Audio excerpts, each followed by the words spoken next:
Now let's finally get started with the main part of the chapter which is periodicity. Class 10 का syllabus periodicity से ही start होता है. हमने बस थोड़े से बेसिक चीज़ें अब तक रिवाइज की है. Now let's see what is periodicity.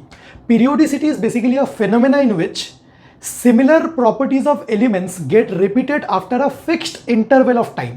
बहुत लोगों को डेफिनेशन याद तो हो जाता है बट डेफिनेशन का मतलब ही नहीं समझ आता है कि कैसे similar properties after a fixed interval of time repeat हो सकते हैं. अगर मैं आपको पूरा पीरियोडिक टेबल यहाँ पे लिख के दिखाऊं period wise, so first element है हाइड्रोजन. हाइड्रोजन के बाद एलिमेंट है हीलियम जो कि ग्रुप 18 में है. उसके बाद है लिथियम. तो हाइड्रोजन एंड लिथियम का प्रॉपर्टीज मैच करता है. लिथियम के बाद hydrogen helium lithium. Beryllium and hydrogen का मैच नहीं करता है. बोरॉन कार्बन देखिए लिथियम के बाद बेरिलियम का मैच नहीं करता है. तो ऐसे बहुत सारे एलिमेंट्स लिखेंगे. उसके बाद लास्ट नियॉन होगा. नियॉन का फिर से इसके साथ मैच करेगा. फिर जैसे ही नियॉन के बाद नेक्स्ट एलिमेंट आएगा नियॉन, उसके बाद सोडियम. देखिए सोडियम का प्रॉपर्टीज फिर से लिथियम के साथ मैच करता है. सो ऐसे फिर से बहुत सारे एलिमेंट्स लिखेंगे. उसके बाद क्या आएगा? Potassium. So what is happening? Similar properties of elements are occurring after a fixed interval of time. जैसे हमने सोडियम लिखा, उसके बाद कुछ फिक्स नंबर ऑफ एलिमेंट्स आएंगे, उसके बाद फिर से पोटाशियम आएगा. पोटाशियम के बाद कुछ फिक्स नंबर ऑफ एलिमेंट्स आएगा, उसके बाद फिर से रुबिडियम आएगा. रुबियम के बाद फिक्स नंबर ऑफ एलिमेंट्स, फिर सीजियम आएगा. ऐसे सिमिलर प्रॉपर्टीज. आप कोई भी एक एलिमेंट को पकड़ लो, जैसे कार्बन की बात करें शिव. सिलिकॉन को पकड़ लो. सिलिकॉन के बाद कुछ फिक्स नंबर ऑफ एलिमेंट्स आएंगे, उसके बाद जर्मेनियम आएगा, फिर से सिमिलर प्रॉपर्टीज रिपीट होगा. So the phenomena in which similar properties of elements get repeated after a fixed interval of time is called periodicity, and those properties that get repeated after a fixed interval of time are known as periodic properties. And the main periodic properties are atomic size, metallic character, non-metallic character, ionization energy, electron affinity, electron negativity. मैंने यहाँ पे list कर दिया है. मैं आपको पहले ही बताना चाहता हूँ कि आईसीएससी के लिए मोस्ट इंपॉर्टेंट क्या है. आईसीएससी के लिए मोस्ट इंपॉर्टेंट है ट्रेंड्स इन पीरियोडिक प्रॉपर्टीज. मतलब atomic size left to right in period में क्या होगा, टॉप टू बॉटम में क्या होगा. Metallic character left to right in periodic table में क्या होगा, and top to bottom in periodic table में क्या होगा. तो मैं आपको पहले ही यहाँ पे याद करा देना चाहता हूँ. उसके बाद इस पूरे वीडियो में 1 घंटा लगे या 2 घंटा लगे मुझे नहीं पता, मैं आपको कंप्लीट पीएचडी कराऊंगा कि अगर आपसे रीजन पूछ ले कि ionisation energy left to right in period में हमें पता है इंक्रीज करता है, बट इंक्रीज क्यों करता है, मैं एक फ्लो चार्ट, एक फिक्स फ्लो चार्ट आपको बना के दूंगा. इसके बाद आपको इस चैप्टर में कभी कंफ्यूजन नहीं आएगा. देखिए मैं आपको दिक्कत बताता हूं इस चैप्टर का. आईसीएसई में इसका वेटेज 3 से 4 मार्क्स ही है, बट ये चैप्टर ना स्टूडेंट्स बहुत कंफ्यूज हो जाते हैं क्योंकि उन्हें समझ नहीं आता. वही कंफ्यूजन मुझे हटाना है. वरना क्या होगा कि इस चैप्टर को आप उतना ढंग से नहीं कर पाएंगे. आपको थोड़ा सा टाइम इन्वेस्ट करना पड़ेगा. देखिए this chapter is high input low output. मतलब आपको इनपुट तो बहुत ज्यादा देना पड़ेगा, बट अनफॉर्चुनेटली वेटेज इस चैप्टर का बहुत ज्यादा नहीं है. But concept point of view के लिए this chapter is amazing. And मैं आपको जैसे समझाऊंगा इसके बाद आपको और कुछ नहीं करना, यही क्लास नोट्स को बस आपको एक बार रिवाइज करके जाना है. So are you ready for it? अब मैंने आपको पीरियोडिक प्रॉपर्टीज तो समझा दिया. Now let us see that what is the cause of periodic properties. So periodic properties occur because of, let's see, that means periodic properties या periodicity is nothing but a repetition of similar properties of element, and repetition of similar properties of element can only happen in a particular group. Let's take the example of group 1, He, Li, Na, Ki. Let's take four elements. Electronic configuration 1, electronic configuration 2,1, electronic configuration 2,8,1, 2,8,8,1. Let's take the example of group 2, बेटा, मांगे, car, scooter, बाप राजी. सो मैंने बस 3 elements लिखे 2,2, 2,8,2 and 2,8,8,2. What is periodicity? Periodicity is the repetition of similar properties of element after a fixed interval of time. That means in a particular group, the chemical properties are same. Now, what is the reason behind it? As you can see, in a particular group, the number of valence electrons in the valence shell या फिर outermost shell is the same. That means same number of valence electrons. देखिए group 2 में same number of valence electrons.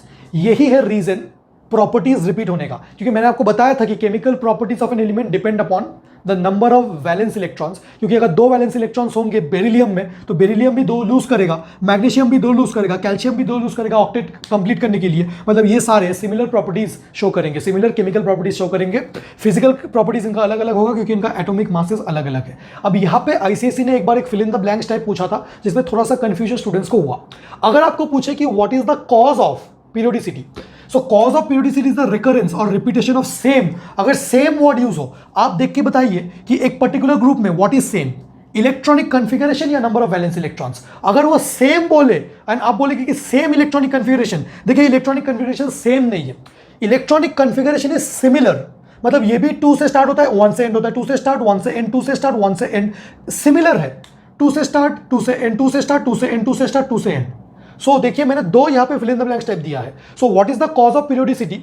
Repetition और recurrence of same number of valence electrons, same number of valence electrons, या फिर similar electronic configuration, similar electronic configuration. अब मैं आपसे बताता हूं कि आईसीएससी ने क्या पूछा था। आईसीएससी ने एक fill in the blanks type question पूछा था कि cause of periodicity is recurrence of similar dash, and option में इलेक्ट्रॉनिक कन्फिगरेशन में था, नंबर ऑफ वैलेंस इलेक्ट्रॉन्स भी था। अगर वो सिमिलर बोल रहा है, सिमिलर इलेक्ट्रॉनिक कन्फिगरेशन, आप बोलेंगे भैया सिमिलर एंड सेम में क्या डिफरेंस है? सिमिलर मतलब जस्ट अलाइक, राइट, दो twins, the twins look similar. Same मतलब द ट्विंस आर सेम तो मैं नहीं बोल सकता, वो दोनों अलग इंडिविजुअल्स है। सो इंग्लिश लैंग्वेज का प्ले उसने किया था, आईसीएससी के स्टूडेंट्स हो, इंग्लिश लैंग्वेज अच्छा होना चाहिए। तो सेम बोले तो number of valence electrons and similar बोले तो electronic configuration. So this is about periodicity and the cause of periodicity, बहुत इंपॉर्टेंट है थ्योरी पॉइंट ऑफ व्यू से। अब पीरियोडिक प्रॉपर्टीज, एटॉमिक साइज, आपको इसी ऑर्डर में याद रखना है। Atomic size, metallic character, non metallic character, ionisation energy, electron affinity, electronegativity. ये जो atomic size and metallic character है वो जैसे हम left to right in a period जाएंगे, as you move left to right in a period then atomic size decreases and top to bottom atomic size increases. If you move left to right in a period, atomic size decreases, and top to bottom in a group atomic size increases. Similarly metallic character तो आप बहुत easily सोच सकते हो, जैसे आप left to right in a periodic table जाएंगे, आप अगर एकदम left most part of the periodic table से स्टार्ट करें तो लिथियम है, सोडियम है, ये सारे मेटल्स है। जैसे ही लेफ्ट टू राइट जाएंगे तो नॉन मेटल्स आएंगे, फिर लास्ट में नोबल गैसेस आएंगे। तो आप खुद बताइए, as you move left to right in a periodic table, हम मेटल से नॉन मेटल्स की तरफ जा रहे हैं, मतलब मेटेलिक कैरेक्टर तो डिक्रीज कर रहा है, non and top to bottom in a, अगर आप top to bottom in periodic table आएंगे तो मेटेलिक कैरेक्टर इंक्रीज करेगा, नॉन मेटेलिक कैरेक्टर उल्टा। As you move from left to right in a period, non metallic character increases and top to bottom decreases, right. तो मैंने आपको क्यों इस order में याद करने बोला है? अगर मैं atomic size and metallic character की बात करूं, for atomic size and metallic character, left to right in a period atomic size decreases, metallic character decreases, and ये चारों का अगर मैं बोलूं non metallic character left to right in a periodic table increases, ionisation energy left to right increases, electron affinity left to right increases, electronegativity left to right increases. सबसे important तो आपके लिए ये तीनों है, ionisation energy, electron affinity, electronegativity. अगर मैं बोलूं ionisation energy left to right increases, electron affinity left to right in a periodic table increases, electronegativity left to right in a periodic table increases. जो भी न्यू टर्म्स आपने देखा है, ionisation energy, electron affinity, electronegativity, if you move from left to right in a periodic table all of them increases, and if you move from top to bottom only metallic character increases, and बाकी जो ये जो important properties है, ionisation energy top to bottom decreases, top to bottom electron affinity decreases, electronegativity decreases. मैं याद आपको कैसे रखने बोल रहा हूं, एक बार फिर से बता रहा हूं। Metallic character, non metallic character उतना इंपॉर्टेंट नहीं है, आप तो सबसे इंपॉर्टेंट है आपके लिए एटॉमिक साइज एंड ये चारों। Atomic size left to right in a periodic table decreases, top to bottom in a periodic table increases, ionisation energy left to right increases, electron affinity left to right increases, electronegativity left to right increases, and बाकी top to bottom decreases. मैंने बस आपको थोड़ा सा याद कराने का कोशिश किया है, अब तो मैं आपको रीजंस बताऊंगा।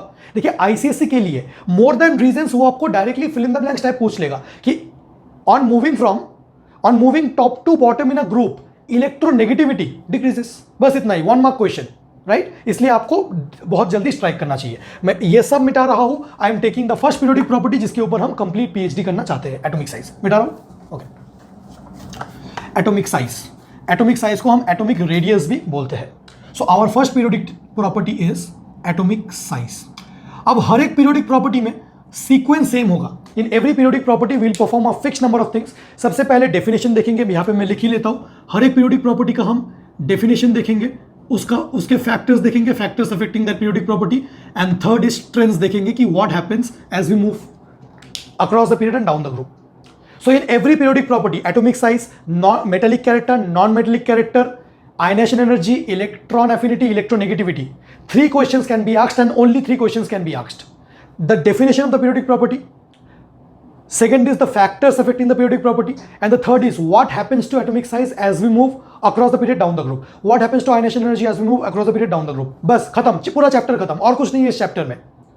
मैं फिर से बोल रहा हूं, there are 6 periodic properties: atomic size, metallic character, non-metallic character, ionization energy, electron affinity, electronegativity. First 2, atomic size and metallic character, across the period decreases, down the group increases. Rest 4, Non-metallic character, ionization energy, electron affinity, electronegativity across the period increases, down the group decreases. Now we are going to see why and how, right? Are you clear with the sequence of the chapter in your mind? If the sequence of the chapter is not clear, then you might think there are so many things in the chapter, but in reality there's nothing in the chapter. Now we'll discuss that why and how things are happening the way they are. What do you mean by atomic size? First of all, the definition. Suppose this is an atom, this is the nucleus. तो atomic size या atomic radius क्या होता है? अगर atom spherical in shape है तो यही मेरा रेडियस है. The distance from the nucleus to the valence shell, that is my atomic radius. But atomic radius shouldn't be defined in this way because this definition has some problems. If I say that atomic radius is nothing but the distance from the nucleus to the last orbit, then basically atom is very small. So atom is so small and then you're saying कि मैं nucleus से last shell तक distance measure करूंगा, वो practically possible नहीं है.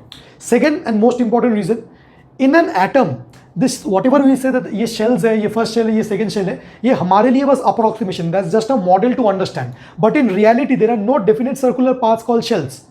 सो ऐसा last shell बोल के कुछ है ही नहीं, right? Last shell, modern theories ये बोलते हैं कि ऐसे शेल्स कुछ है ही नहीं. In reality there are just spaces where electron revolves. So ये बोलना कि न्यूक्लियस से लास्ट सेल का डिस्टेंस लो practically doesn't make any sense. इसीलिए हम ऐसा डेफिनेशन नहीं देंगे. अगर हमें एटॉमिक साइज या एटॉमिक रेडियस, अगर हमें एटॉमिक साइज या फिर एटॉमिक रेडियस डिफाइन करना है तो पहले हम उस एटम को लेके एक बॉन्ड बनाएंगे. सपोज ये मेरा एक एटम है, इसका रेडियस कितना है? कुछ R1. एंड ये मेरा एक दूसरा एटम है, इसका कुछ रेडियस है R2. हम बोलेंगे कि इन दोनों को आप लोग आपस में एक बॉन्ड बना लो. तो ये लोग बॉन्ड बना लेंगे. ये इसका न्यूक्लियस है, इसका न्यूक्लियस है. हम क्या करेंगे? दो न्यूक्लियस में, हम मतलब साइंटिस्ट क्या करेंगे? दो न्यूक्लियस के बीच का डिस्टेंस मेजर कर लेंगे. ये सपोज R1 था, ये सपोज R2 था. वो लोग डायरेक्टली क्या मेजर करेंगे? R1 plus R2. Inter nuclear distance, ये इसका न्यूक्लियस है N1, ये इसका न्यूक्लियस है N2. So will measure the inter nuclear distance and उसी इंटर न्यूक्लियर डिस्टेंस को हाफ कर देंगे तो एक एटम का रेडियस चला आएगा. एक न्यूक्लियस से लास्ट ऑर्बिट तक का डिस्टेंस डायरेक्टली निकालना बहुत मुश्किल है, बट अगर हम उन्हें बॉन्ड फॉर्म कर ले तो ये बॉन्ड होगा, ये बेसिकली बॉन्ड लेंथ हो जाएगा. बॉन्ड लेंथ को हम मेजर कर सकते हैं केमिस्ट्री लैब में. सो बॉन्ड लेंथ को जब हम 2 से डिवाइड कर देंगे तब एटॉमिक रेडियस आ जाएगा. So what is atomic radius? Atomic radius is nothing but half of the inter nuclear distance between 2 atoms in a molecule. So क्या बोलेंगे हम? Atomic radius it is defined as, so it is defined as half of the internuclear distance, half of the internuclear distance, nucleus to nucleus, half of the internuclear distance between two atoms in a molecule, between two atoms in a molecule. हमने definition तो देख लिया. अब हम देखना चाहते हैं कि what are the factors that affect atomic size. Atomic size कौन कौन से फैक्टर्स के ऊपर डिपेंड करते हैं? सो atomic size depends upon 2 factors. One is called number of shells, कितने शेल्स है उससे एटॉमिक साइज होता है. अगर ये मेरा न्यूक्लियस है, इफ एटम हैज 1 शेल तो इसका साइज इतना है, रेडियस इतना है. अगर 2 शेल्स है तो साइज और इंक्रीज है. आप खुद मुझे बोलिए, if the number of shells increases then atomic size, if the number of shells increases atomic size obviously increases, पता ही चल रहा है. And the second factor is effective nuclear charge. I will state the 2 factors and I will explain what they are. So first is number of shells, very simple. The second is the effective nuclear charge. Effective nuclear charge. Effective nuclear charge समझने से पहले let's understand what is nuclear charge. We know that if this is an atom, this is the nucleus. The nucleus contains protons and neutrons. Neutrons are neutral particles. So nucleus में अगर कोई charge आएगा, nuclear charge will be only because of protons. Let's take a particular example to understand what is nuclear charge. Sodium atom की बात करते हैं. Sodium atom में there are 11 protons and 11 electrons. If I talk about the nucleus of sodium, inside the nucleus there are 11 protons, right? Now each proton has a charge of 1.6 into 10 to the power minus 19 coulomb. The charge of one proton is E, 1.6 into 10 to the power minus 19 coulomb. उसको small ई से represent करते हैं. अगर मैं 11 protons का charge calculate करना चाहता हूं, मुझे पता है फिजिक्स है, the charge on any body Q is number of charge particles into charge of one particle. So एक प्रोटॉन का चार्ज E है तो 11 प्रोटॉन्स का चार्ज कितना होगा? Q is equal to 11 into E. इसी को बोलते हैं न्यूक्लियर चार्ज. इसी को बोलते हैं nuclear charge. So nuclear charge is nothing but, अगर मैं न्यूक्लियर चार्ज की बात करूं, nuclear charge, first of all nuclear charge किस चीज की वजह से है? Which charge particle is causing it? Inside the nucleus there can only be protons and neutrons. Now neutrons cannot contribute to any charge. So nuclear charge is basically number of protons into charge of one proton. So it is number of, मैं अगर यहां पे लिख लूं, सो nuclear charge NC, it is number of protons into charge of one proton. Now number of protons is nothing but atomic number, so nuclear charge is Z atomic number into E. So as you can see, nuclear charge is Z into E. Nuclear charge depends upon what? It depends upon number of protons or atomic number.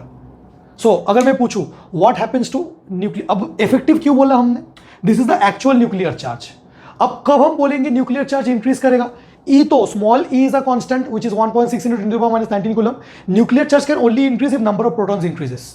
अगर number of protons increase करता है, मतलब magnesium का nuclear charge ज्यादा होगा या फिर aluminium का? मैग्नीशियम के पास 12 प्रोटॉन है, सो 12 इंटू ई उसका न्यूक्लियर चार्ज है, एंड एल्यूमिनियम के पास 13 प्रोटॉन्स है, सो 13 इंटू ई उसका न्यूक्लियर चार्ज है.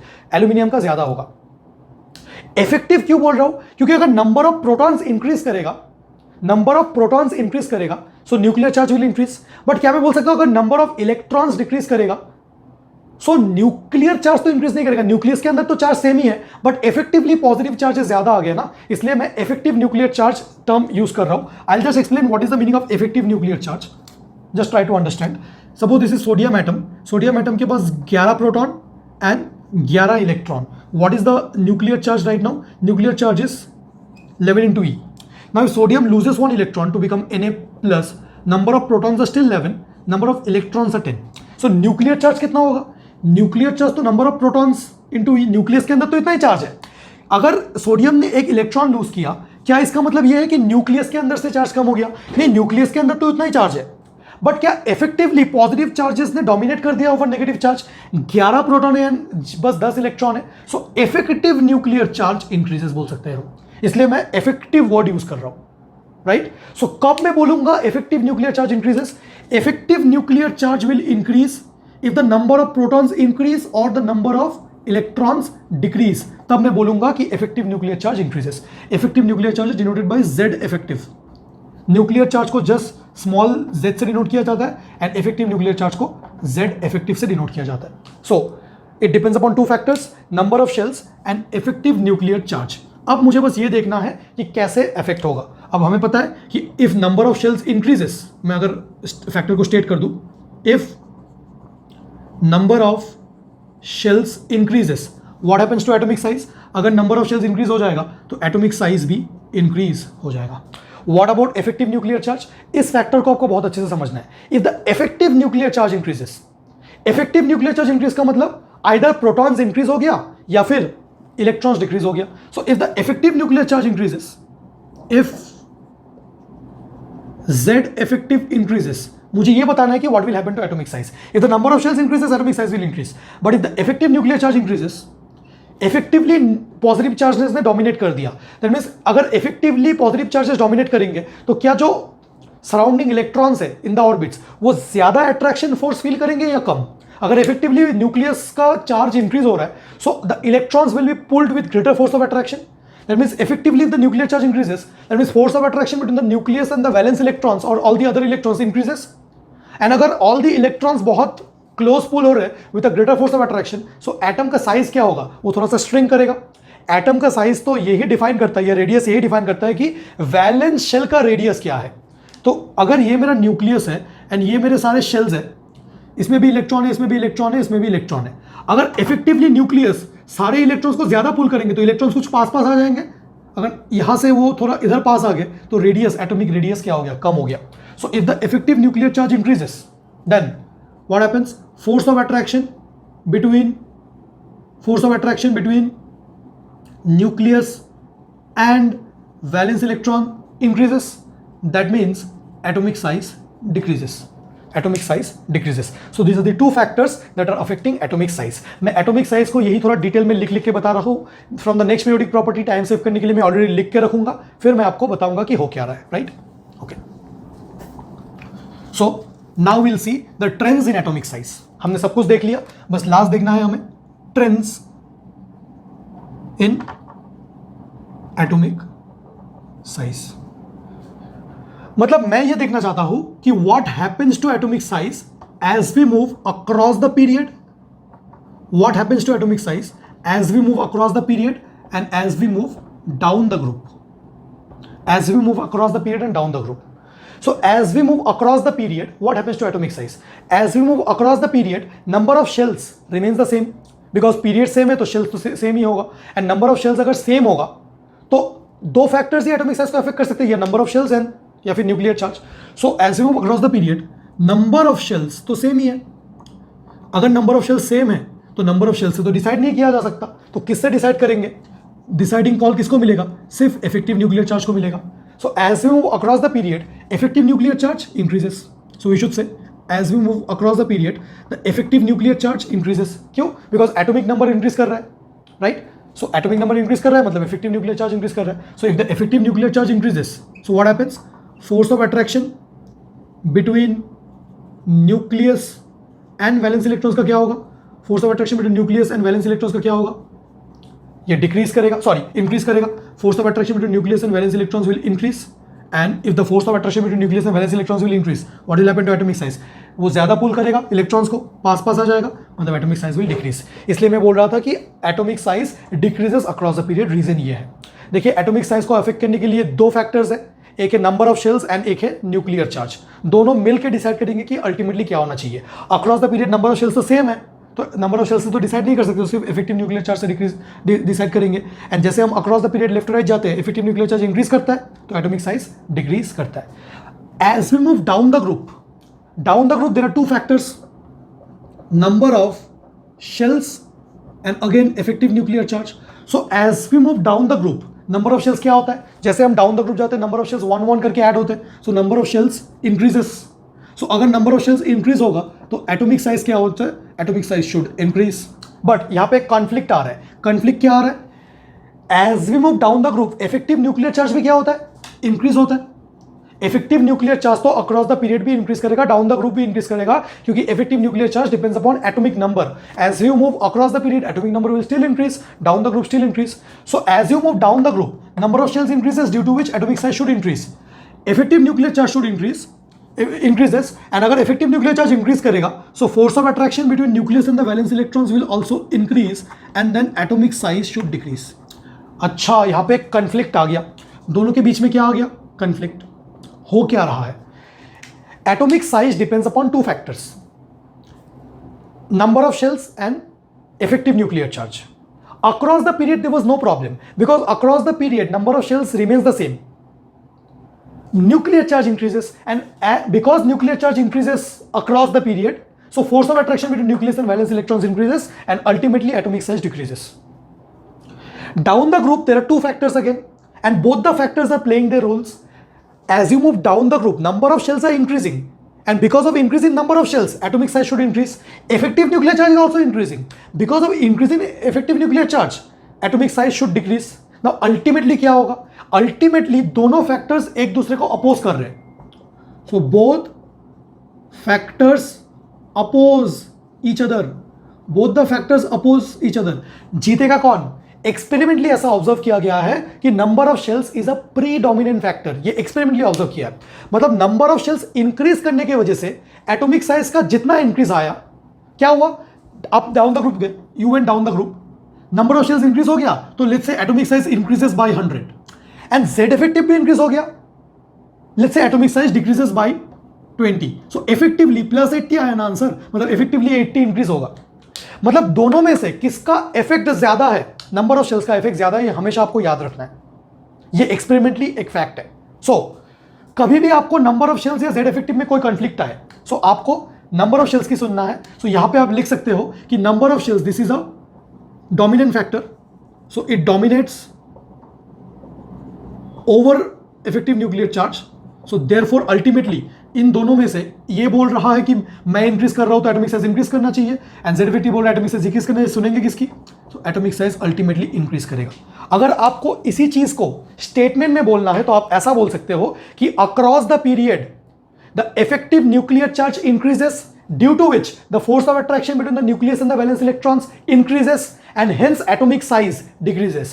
Down the group, number of shells increases, हम डायरेक्टली तो अगर आपको 1 मार्क का पूछा गया आईसीएसई में तो आपको नहीं भी बताना है कि कौन सा डोमिनेंट फैक्टर या फिर कुछ, आप तो डायरेक्टली बोल सकते हो। आपको अगर पूछे why does atomic size increase down the group, so down the group number of shells increases due to which atomic size increases, आप बस इतना बोल सकते हो। थोड़ा सा डिटेल में एक्सप्लेन करना चाहते हो तो down the group number of shells increases due to which atomic size should increase, but effective nuclear charge also increases due to which atomic size should decrease, as both the factors oppose each other. Both the factors oppose each other. However, the effect of addition of cells is predominant over effective nuclear charge. The effect of addition of cell is dominant over nuclear charge, effective nuclear charge. Hence, across the period, finally, atomic size increases.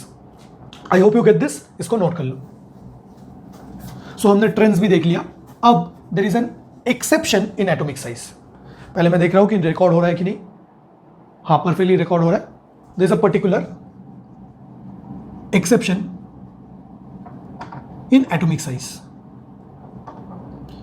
बहुत अच्छे से exception को देखना. And ये exception है कि we know कि जैसे हम left to right in a period जाते हैं एटॉमिक साइज शुड डिक्रीज. इसका क्या मतलब है? अगर मैं पीरियड 2 की बात करूं, पीरियड 1 की बात करूं, हाइड्रोजन एंड हीलियम, अगर मैं साइज कंपेयर बोलूं हाइड्रोजन एंड हीलियम, आप बोलेंगे कि मैं तो लेफ्ट टू राइट जा रहा हूं. जैसे मैं left to right in periodic table जाता हूं, एटॉमिक साइज को डिक्रीज करना चाहिए, तो हाइड्रोजन का साइज एक्सपेक्ट क्या कर रहे हैं हम एक्सपेक्ट तो कर रहे हैं कि हाइड्रोजन का साइज हीलियम से ज्यादा होना चाहिए, बट रियलिटी क्या है? रियलिटी यही है कि हाइड्रोजन का जो साइज है वो हीलियम से कम है. सिमिलरली पीरियड 2 में पहले देख लेते कि हो क्या रहा है. पीरियड 2 में अगर मैं सारे एलिमेंट्स लिखूं, hydrogen, helium, lithium, beryllium, boron, carbon, nitrogen, oxygen, fluorine, neon, हम क्या एक्सपेक्ट कर रहे हैं कि as we move left to right in a period atomic size decreases, तो सबसे ज्यादा लिथियम का होना चाहिए, फिर बेरिलियम, ये ऑर्डर होना चाहिए, ये हम एक्सपेक्ट कर रहे हैं. This is my expectation. But reality क्या है? रियलिटी ये है कि जो नियॉन का जो साइज है ना, आपके बुक में बोला गया कि वो फ्लोरीन से ज्यादा है, but in reality noble gases का साइज पूरे पीरियड में सबसे ज्यादा है. नोबल गैसेस का साइज पूरे पीरियड में सबसे ज्यादा है. अगर मैं पीरियड 3 की बात करूं तो उसके बाद sodium, magnesium, aluminium, silicon, phosphorus, sulphur, chlorine, argon. अगर मैं आपको साइज कंपेयर करने बोलूं, the greatest size, which element has the largest size in period 3, answer होगा आर्गन. ऑल दो उसका सबसे कम होना चाहिए था. तो ऑर्डर ऐसा होगा, आर्गन, उसके बाद सोडियम, उसके बाद मैग्नीशियम, उसके बाद एल्यूमिनियम, उसके बाद सिलिकॉन, बाकी ऑर्डर सेम है. अब ये ऐसा क्यों हुआ भैया? नोबल गैसेस का साइज तो सबसे कम होना चाहिए था पीरियड में, बट सबसे ज्यादा क्यों है? अच्छा, ये भी एक मिसकंसेप्शन आपके बुक में लिखा है. आपके बुक में बस ऐसा लिखा है कि उसका साइज फ्लोरीन से ज्यादा होना चाहिए, नियॉन का साइज फ्लोरीन से ज्यादा होना चाहिए, बट नियॉन का साइज पूरे पीरियड में सबसे ज्यादा होना चाहिए. उन्होंने वैल्यूज के फॉर्म में भी जो लिख रखा है, उन्होंने जो वैल्यूज दिया है ना, वो कोवेलेंट रेडियस का वैल्यू है. एक्चुअली में ये अब जब बहुत डिटेल में जाएंगे क्लास 11 में आपको पता चलेगा, covalent radius and van der Waals radius करके कुछ अलग होता है. क्योंकि नोबल गैसेस कोई बॉन्ड फॉर्म नहीं करते, इसलिए नोबल गैसेस के लिए हम कभी कोवेलेंट रेडियस डिफाइन ही नहीं करेंगे. उन्होंने पता नहीं कैसे कोवेलेंट रेडियस का वैल्यू निकाल के फिर कंपेयर करके दिया है. मैं अभी बताता हूं कि वो डाउट क्या है. पहले हम रियल कंसेप्ट लिख लेते हैं. So the exception in atomic sizes, on moving left to right across a period, atomic size must decrease. Atomic size must decrease. That is, noble gases should have the least size in a period. This is our expectation. But reality ये है. What is the reality? The reality is size of noble gas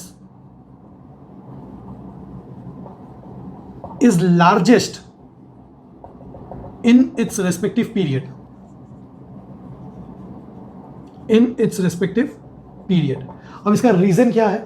इसका reason यही है कि noble gases, reason भी आपके book में एक बहुत घटिया लिखा है. पहले हम रीजन डिस्कस करते हैं इसका कि व्हाई इज दिस हैपनिंग. इसका रीजन ये है कि जो बाकी एलिमेंट्स होते हैं ना, those elements they form some kind of bond, chemical bond, and during chemical combination two atoms must come sufficiently close to each other. If I take any element, let's say I'm talking about fluorine, so fluorine will form a covalent bond with another fluorine atom. So two fluorine atoms two fluorine atoms will come sufficient close to each other such that their atomic radius जब internuclear distance लेके half करेंगे तो वो noble gases से कम आएगा. Noble gases अगर मैं ये एक फ्लोरीन एटम है, एक फ्लोरीन एटम है, बट ये एक नियॉन एटम है, ये एक नियॉन एटम है. नियॉन का एटॉमिक रेडियस कैसे मेजर किया जाएगा? क्योंकि दो नियॉन एटम्स कभी बॉन्ड नहीं फॉर्म कर सकते, तो इनका नॉन बॉन्डेड स्टेट में हम इसका डिस्टेंस लेंगे. ये डिस्टेंस लेंगे d एंड d/2 होगा इसका रेडियस. अब फ्लोरीन का रेडियस कैसे लेंगे? इनको बॉन्डेड स्टेट में लाना पड़ेगा. जब बॉन्डेड स्टेट में आएंगे तब बहुत क्लोज आ जाएंगे, क्योंकि बॉन्डेड स्टेट में ये लोग बहुत क्लोज आ जाएंगे तो इसका एटॉमिक रेडियस इससे कम होगा. एंड इनफैक्ट इसका एटॉमिक रेडियस सबसे ज्यादा होगा, क्योंकि ये तो बॉन्ड फॉर्म ही नहीं करता. बाकी कोई भी आप पीरियड से कोई एलिमेंट उठा लो, वो कभी ना कभी तो केमिकल बॉन्ड फॉर्म करेगा. केमिकल बॉन्ड फॉर्म करेंगे तो दो एटम्स बहुत क्लोज आ जाएंगे, एंड उसके बाद जब half of the internuclear distance लोगे तो वो नोबल गैसेस से हमेशा कम आएगा. सो हम ये लिख लेते हैं ऑल एलिमेंट्स. रीजन क्या है? All elements apart from noble gas, all elements apart from noble gas forms chemical bond due to which their atoms come sufficiently close to each other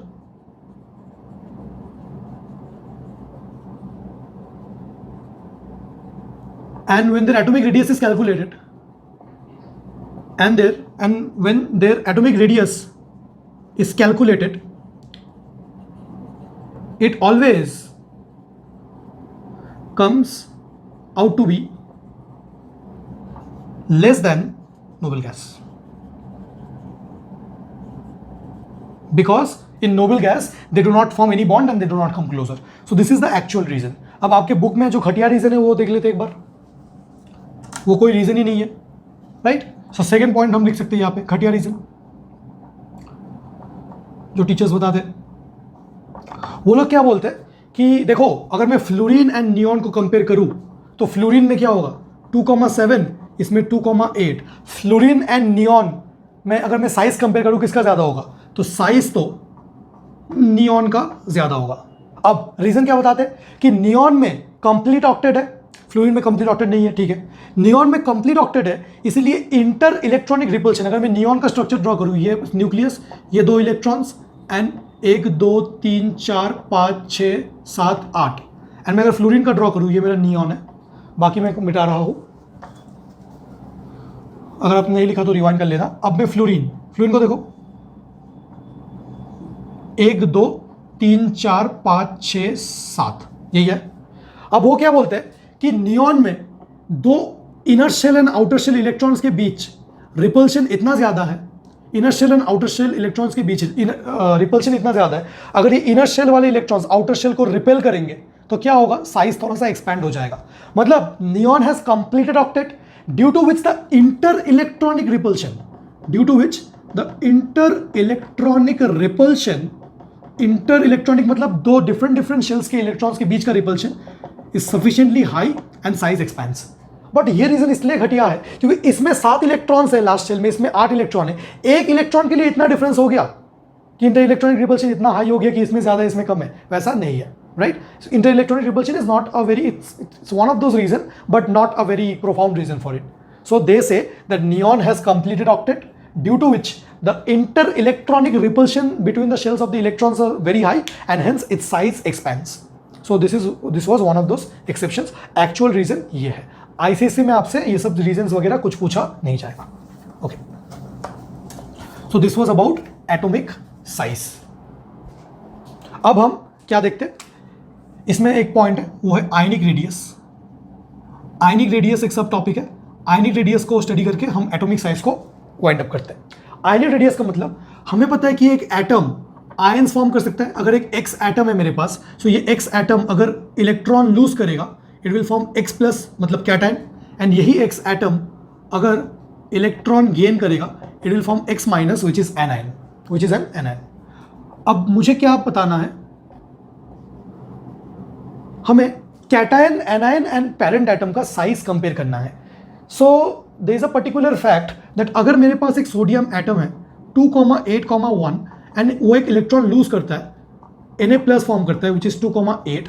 so sodium and sodium ion में किसका size ज्यादा है? अगर मैं size compare करना चाहूँ, atomic size sodium and sodium ion में, यहाँ पे तो साफ दिख रहा है इसमें 3 शेल्स है, इसमें 2 शेल्स है, तो सोडियम का साइज Na+ से ज्यादा है. अब शेल्स के टर्म्स में भी बोल सकते हो, बट अगर क्लोरीन से आप देखना चाहो, क्लोरीन अगर 2,8,7 एक इलेक्ट्रॉन गेन करेगा, it will form Cl- anion is 2,8,8. सो अब देखिए 3 शेल्स, तो अब साइज कैसे कंपेयर करोगे? Atomic size depends upon 2 factors, number of shells and effective nuclear charge. And जो यहाँ पे फैक्ट है वो है size of cation is always smaller than parent atom, where size of anion is always larger than parent atom. इसको explain करने के लिए मैं आपको जेड इफेक्टिव से एक्सप्लेन करके दिखाता हूँ. यहां पे इफेक्टिव न्यूक्लियर चार्ज कितना है? कुछ तो है. यहां पे मेरे पास कितने प्रोटॉन्स हैं? यहां पे मगर प्रोटॉन्स एंड इलेक्ट्रॉन्स काउंट करूं, यहां पे प्रोटॉन्स 11 है, इलेक्ट्रॉन्स 11 है. यहां पे protons is 11 but electrons are 10. So number of electrons decreases, मतलब जैसे सोडियम से सोडियम आयन फॉर्म हो रहा है, मतलब during the formation of a cation what happens, the effective nuclear charge increases. Do you agree with me? Yes, because number of electrons decreases. Okay. During the formation of anion, as you can see here we have 17 protons, 17 electrons, number of protons are same and number of electrons increases. So during the formation of an anion, what happens? The effective nuclear charge, because number of electrons increases, effective nuclear charge decreases. So if effective nuclear charge increases, then what happens? The attraction between the nucleus and the valence electrons increases and size decreases. If effective nuclear charge decreases, the attraction between the nucleus and the valence electrons decreases and size ultimately increases. So this was a simple question. They say that a cation is always smaller than parent atom. Cation is always smaller than its parent atom. A cation is always smaller than its parent atom. Explain. So क्या बोल सकते हैं मैं? During the formation of a cation, atom loses electrons. First point. During the formation of cation, an atom, what does it do? It loses electrons. If it loses electrons, that means what happens? The effective nuclear charge increases. मैं short में बता रहा हूँ, आप language में लिख सकते हो. Due to which what happens? The force of attraction between nucleus and the valence electrons increases, and hence the size or the ionic radius decreases. Hence a cation is always smaller than a parent atom. Whereas what about anion? An anion is always larger than its parent atom. What is the reason? During the formation of anion, what happens? During the formation of anion, an atom gains electrons, due to which the effective nuclear charge, electron gain हो रहा है, effective nuclear charge decreases. Effective nuclear charge is the measure of the positivity. अगर electron add हो रहा है तो effective nuclear charge decreases. अगर effective nuclear charge decrease कर रहा है तो force of attraction between the nucleus and the valence electrons also decreases. And अगर फोर्स ऑफ अट्रैक्शन डिक्रीज कर रहा है so atomic size increases. Effective nuclear charge increase करता है, atomic size decrease. Effective nuclear charge decrease करता है, atomic size increase. So we have completed atomic radius. I hope आपको बहुत अच्छे से समझ में आया होगा. The next periodic property is metallic character and non metallic character. हम एक साथ ही दोनों को समझने वाले हैं. Let's get started with our second periodic property. मुझे पता है मैंने एटॉमिक साइज समझाने के लिए बहुत ज़्यादा टाइम लिया है. बहुत ज़्यादा टाइम मैंने इसलिए लिया है क्योंकि मैं चाहता हूं कि जब मैं आपको कोई कंसेप्ट समझा रहा हूं तो आपको कंप्लीटली समझाओ एंड वो मैगी स्टाइल के वीडियोस में ना बनाओ. एक पीरियोडिक प्रॉपर्टी को मैंने पर्पसली ज़्यादा टाइम लिया है कि एक बार आपको पूरा थीम समझ में आ जाए चैप्टर का तो आगे आने वाले पीरियोडिक प्रॉपर्टीज को आप बहुत इजीली समझ सकते हो. जैसे कि आप देख सकते हो मैंने पहले से लिख रखा है. अब बस मैं आपको कंसेप्ट फील कराऊंगा एंड यहां पे मैं लिख दूंगा वो कंसेप्ट. तो आपको यही क्लास में मेरे साथ साथ पढ़ाने के साथ साथ आपको कंसेप्ट भी यहीं पे याद रहना पड़ेगा. बस मैं आपको प्रॉमिस करता हूं आप ये नोट्स को लेके आधा घंटा भी बैठोगे ना पूरा आपको सब कुछ याद भी हो जाएगा, कंसेप्चुअली सब कुछ समझ में भी आ जाएगा. So let's get started with metallic and non metallic character. Now there is no requirement of any definition of metallic and non metallic character. Metals are those substances that can readily lose electrons and non-metals are those substances that can readily gain electrons. Metals are found in group 1 and group 2 and non-metals are found towards the right of the periodic table, मतलब group 13, 14, 15. So आपको पता है कि metallic and non metallic character का meaning क्या है. हम तो ये देखना चाहते हैं कि metallic and non metallic character कौन से फैक्टर्स के ऊपर डिपेंड करते हैं. जैसा कि हमने बताया था कि atomic size depends upon number of shells and effective nuclear charge. तो अभी सिंप्लिसिटी के लिए आगे आने वाले पीरियोडिक प्रॉपर्टीज में हम ऐसा बोलेंगे कि they depend upon atomic size. अब atomic size in turn depends upon number of shells. तो हम नंबर ऑफ शेल्स नहीं बोल के हम इनडायरेक्टली बोल रहे हैं कि it depends upon atomic size, क्योंकि एटॉमिक साइज से उसको समझाने में मुझे बहुत ईजी होगा। सो मेटालिक कैरेक्टर बोलो या नॉन मेटालिक कैरेक्टर बोलो, it depends upon atomic size and effective nuclear charge. अगर आपसे आईसीएसई पूछे कि हाउ डज मेटालिक कैरेक्टर और non metallic character depend upon atomic size, so on increasing atomic size, अगर मैंने एटॉमिक साइज को increase कर दिया, आप मुझे लॉजिकली बताइए क्या होगा। Suppose if atomic size increases, then the distance between nucleus and valence electrons क्या होगा। अगर एटम का साइज इंक्रीज हो जा रहा है, सो न्यूक्लियस एंड वैलेंस इलेक्ट्रॉन्स के बीच का डिस्टेंस क्या हो रहा है, न्यूक्लियस एंड वैलेंस इलेक्ट्रॉन्स के बीच का डिस्टेंस क्या हो रहा होगा, इंक्रीज हो रहा होगा। एंड अगर न्यूक्लियस एंड वैलेंस इलेक्ट्रॉन्स के बीच का डिस्टेंस इंक्रीज हो रहा होगा, तो उन दोनों के बीच का जो फोर्स ऑफ अट्रैक्शन है वो क्या हो रहा होगा, वो डिक्रीज हो रहा होगा। देखिए ये फील ऐसा है, सपोज ये मेरा न्यूक्लियस है एंड बस एक ही शेल है, सो यही मेरा एटॉमिक रेडियस है इतना। अगर एटॉमिक साइज इंक्रीज हो रहा है, एटॉमिक साइज कब इंक्रीज होगा, जब और बहुत सारे शेल्स ऐड होंगे। अगर एटॉमिक साइज इंक्रीज हो रहा है, सो न्यूक्लियस एंड वैलेंस इलेक्ट्रॉन्स के बीच का डिस्टेंस क्या हो रहा है, न्यूक्लियस एंड वैलेंस इलेक्ट्रॉन्स के बीच का डिस्टेंस इंक्रीज हो रहा है। एंड अगर न्यूक्लियस एंड वैलेंस इलेक्ट्रॉन्स के बीच का डिस्टेंस इंक्रीज हो रहा है, तो उनके बीच का फोर्स ऑफ अट्रैक्शन क्या हो रहा है, डिक्रीज हो रहा है। देखिए आप इस पॉइंट से डायरेक्ट इस पॉइंट में आ सकते हो। मैंने फ्लो चार्ट के फॉर्म में इसलिए लिखा है कि आपको कंसेप्चुअली आपके visual memory and auditory memory दोनों एक्टिव होने चाहिए। जब मैं बोल रहा हूं एंड जो आपको मैं दिखा रहा हूं वो अगर एक्टिव रहे, अगर आप अपने सारे फैकल्टीज यूज करें एक चैप्टर को समझने के लिए, तो आपको बेटर अंडरस्टैंडिंग तो होगा ही। देखिए understanding of the chapter is not sufficient, आपको लॉन्ग टर्म रिटेंशन के ऊपर भी फोकस करना पड़ेगा। मेरा हमेशा से पर्पस ये रहता है कि जब मैं समझा रहा हूं यहीं पे 90 to 95% रिटेंशन हो जाए। फिर से देखना, अगर एटॉमिक साइज इंक्रीजेस और atomic radius increases, that means the distance between the nucleus and the valence electrons, atomic radius is increasing. आप ऐसे हाथ से देख लो, atomic radius is increasing. Distance between nucleus and valence electrons increases, that means force of attraction between them decreases. क्या आप इस point से डायरेक्टली ये पॉइंट बोल सकते हो, मतलब डिस्टेंस को बिना सोचे कि आप ये बोल सकते हो, if atomic radius is increasing, देखिए दोनों दूर जा रहे हैं, दैट मींस इनके बीच का force of attraction, if atomic radius is increasing, that means the force of attraction between nucleus and valence electrons decreases. अगर आपको डायरेक्ट फील नहीं आता तो आप पहले डिस्टेंस से सोचो, if atomic radius increases then distance between nucleus and valence electrons increases, force of attraction between them decreases. And if the force of attraction between them decreases, मतलब न्यूक्लियस एंड वैलेंस इलेक्ट्रॉन्स के बीच का जो force of attraction है वो कम हो गया है, न्यूक्लियस वैलेंस इलेक्ट्रॉन्स को कम फोर्स से पुल कर रहा है। तो मुझे क्या बोलना चाहिए, इलेक्ट्रॉन्स आर टाइटली हेल्ड और लूजली हेल्ड।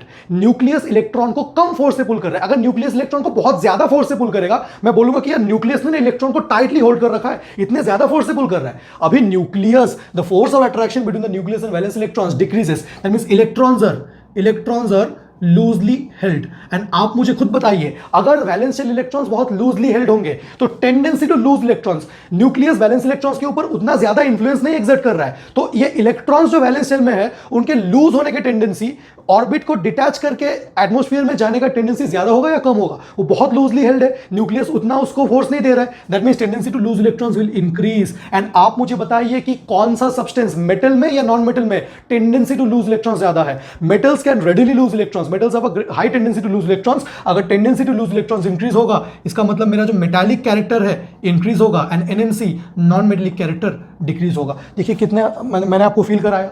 अगर आपको यही आईसीएसई में स्टेटमेंट में लिखना है, बस आपको कनेक्टिंग वर्ड्स ऐड करना पड़ेगा। भैया कनेक्टिंग वर्ड्स क्या है, देखिए आप आईसीएसई में एज अ स्टेटमेंट क्या लिख सकते हो, if atomic radius increases then THE and then the distance between the nucleus and the valence electrons increases and force of attraction between them decreases. Thus electrons are loosely held, that is tendency to lose electrons increases and hence metallic character and non-metallic character decreases. आपको जैसा बोलना है आप बस hence then ऐसे connect करके बहुत easily बोल सकते हो। आई hope you get the point. Now effective nuclear charge, आप मुझे खुद बताइए, अगर इफेक्टिवली न्यूक्लियर चार्ज इंक्रीज कर रहा है, मैंने इफेक्टिव न्यूक्लियर चार्ज आपको फील कराया था, if effective nuclear charge increases the force of attraction between nucleus and the valence electrons, effective nuclear charge increases, force of attraction between the nucleus and the valence electrons increases. अगर nucleus valence electrons को बहुत greater force से pull कर रहा है, that means electrons are tightly held, electrons are tightly held, and if electrons are tightly held, then tendency to lose electrons decreases. That means non-metallic character, tendency to lose electrons decreases.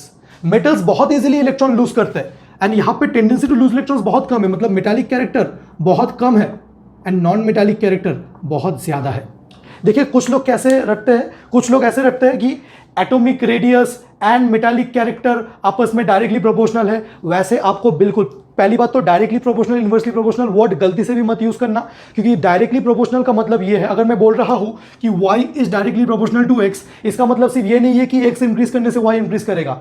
अगर एक quantity increase करने से दूसरा quantity increase करता है, तब this is not the only condition for directly proportional. The word directly proportional must be explicitly used if both the quantities increase in the same proportion. अगर x को double कर दे तो y को भी double होना चाहिए, x को 1/3 कर दे तो y भी 1/3 होना चाहिए। सो directly proportional and inversely proportional तो यूज गलती से भी मत करना। एंड वैसे बिल्कुल आप नहीं रटना कि ऐसे ऐसे होता है। आपको आईसीएससी जो भी पूछे आप बस अकॉर्डिंगली सोच लेना। सपोज मैं आपको बता दूं, आईसीएससी ने आपको ये बोला, if atomic radius decreases then atomic radius increases then metallic character dash, आपको fill in the blanks पूछा, आप बस ऐसे देखना, if atomic radius decreases, distance between nucleus and the valence electrons decreases, force of attraction between them increases, if force of attraction between them increases that means electrons are tightly held, if electrons are tightly held that means tendency to lose electrons decreases, that means metallic character decreases। आपको बस ये flow याद होना चाहिए। हम atomic radius की जब भी बात करते हैं उसके बाद distance की बात करते हैं, उसके बाद आपस में force of attraction। आप atomic radius के बाद directly force बोल सकते हो, बट सोचने में कुछ लोग को थोड़ा वो होता है, तो जैसे atomic radius की बात करो, उसके बाद distance, उसके बाद force, एंड जैसे ही फोर्स आपको पता चल जाएगा, आपको पता चल जाएगा इलेक्ट्रॉन्स लूजली हेल्ड है या टाइटली हेल्ड है, दो ही तो पॉसिबिलिटी है। एंड अगर लूजली हेल्ड है तो tendency to lose electrons will increase, that means metallic character will increase. हड़बड़ाओ मत, डायरेक्टली शॉर्टकट्स मत लिया करो, कंसेप्ट समझा करो, फ्लो चार्ट समझा करो, एंड एग्जाम में एकदम करेक्ट करके आपको यहां पे आना है। राइट नाउ मैं थोड़ा सा पानी पी लूं।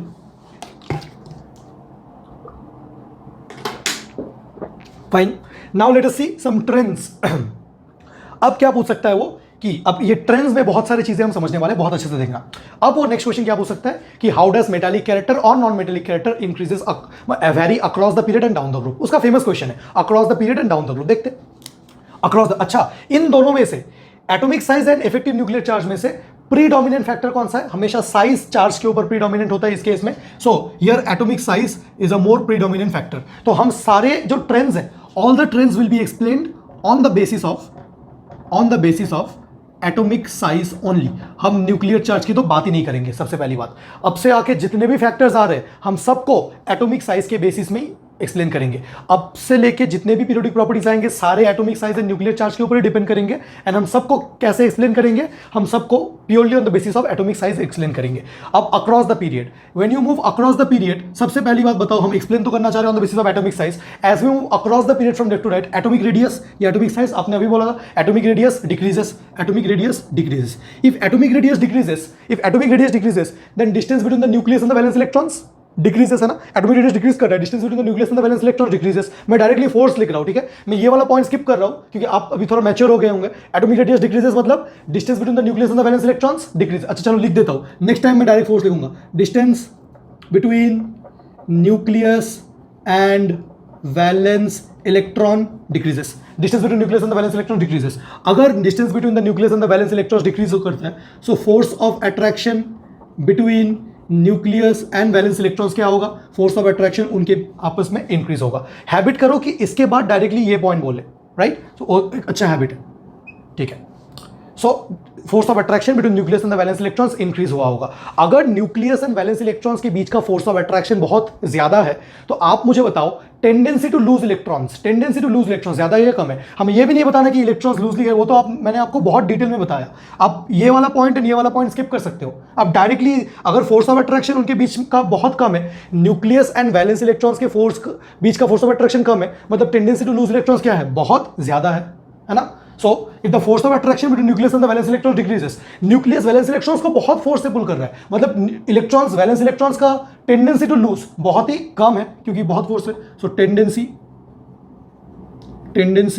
टू लूज इलेक्ट्रॉन्स उनके बीच का, न्यूक्लियस, अगर कोई कंफ्यूजन हो सोच लो, न्यूक्लियस एंड वैलेंस इलेक्ट्रॉन्स के बीच का फोर्स ऑफ अट्रैक्शन बहुत ज्यादा है। Nucleus is pulling the valence electrons with a greater force, there is no question of valence electrons escaping, tendency to lose electrons decreases. And if the tendency to lose electrons decreases, metals can readily lose electrons, non-metals cannot. That means my non-metallic character increases and my metallic character decreases. ऐसा होना भी चाहिए था क्योंकि across the period, as you move from across the period के starting में सारे metals होते हैं। conceptually सोचो periodic table में, period के start कोई भी एक period ले लो, suppose हाइड्रोजन है, हाइड्रोजन अच्छा फर्स्ट पीरियड छोड़ो, सेकंड पीरियड, लिथियम ये मेटल है, बेरिलियम मेटल है। सो पीरियड के स्टार्टिंग में सारे मेटल, जैसे तुम लेफ्ट टू राइट जा रहे हो अक्रॉस द पीरियड सारे नॉन मेटल्स आ रहे हैं ना, कार्बन सिलिकॉन जर्मनियम वो सारे आ रहे हैं। So as you move across the period non metallic character increase हो रहा है, लॉजिकली भी समझ में आ रहा है, ऐसे भी समझ में आ रहा है, एंड मेटलिक कैरेक्टर डिक्रीजेस। ठीक है, okay.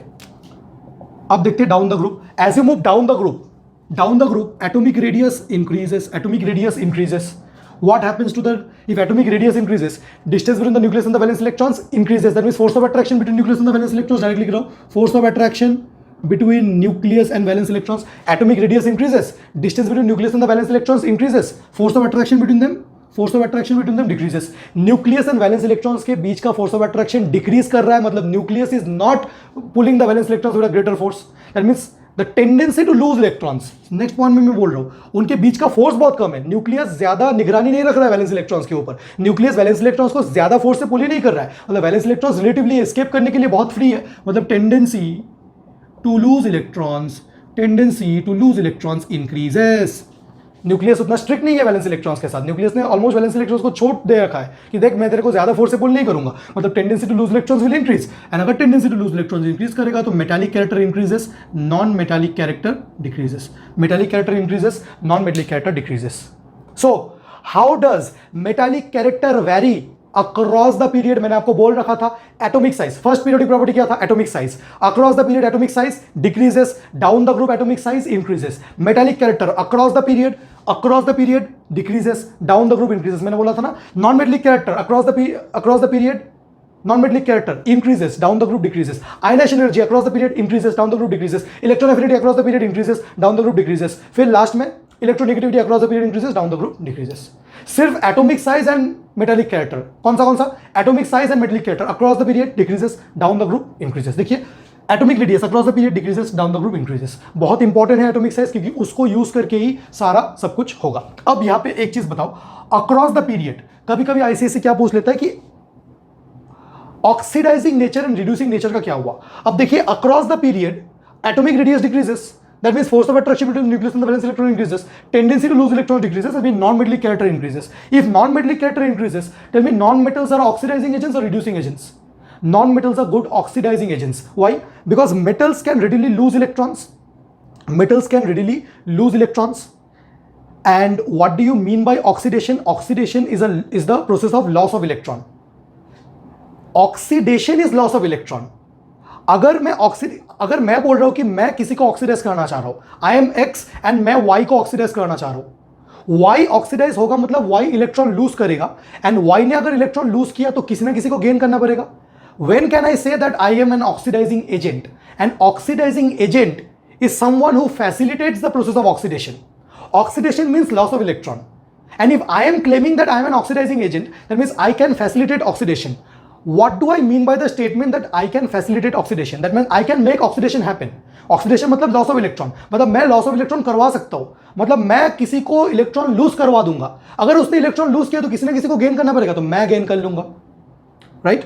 So metals electron gain कर सकते हैं, मेटल्स इलेक्ट्रॉन गेन कर सकते हैं का मतलब मेटल्स ऑक्सीडेशन करा सकता है, क्योंकि in the process of oxidation electron lose होगा।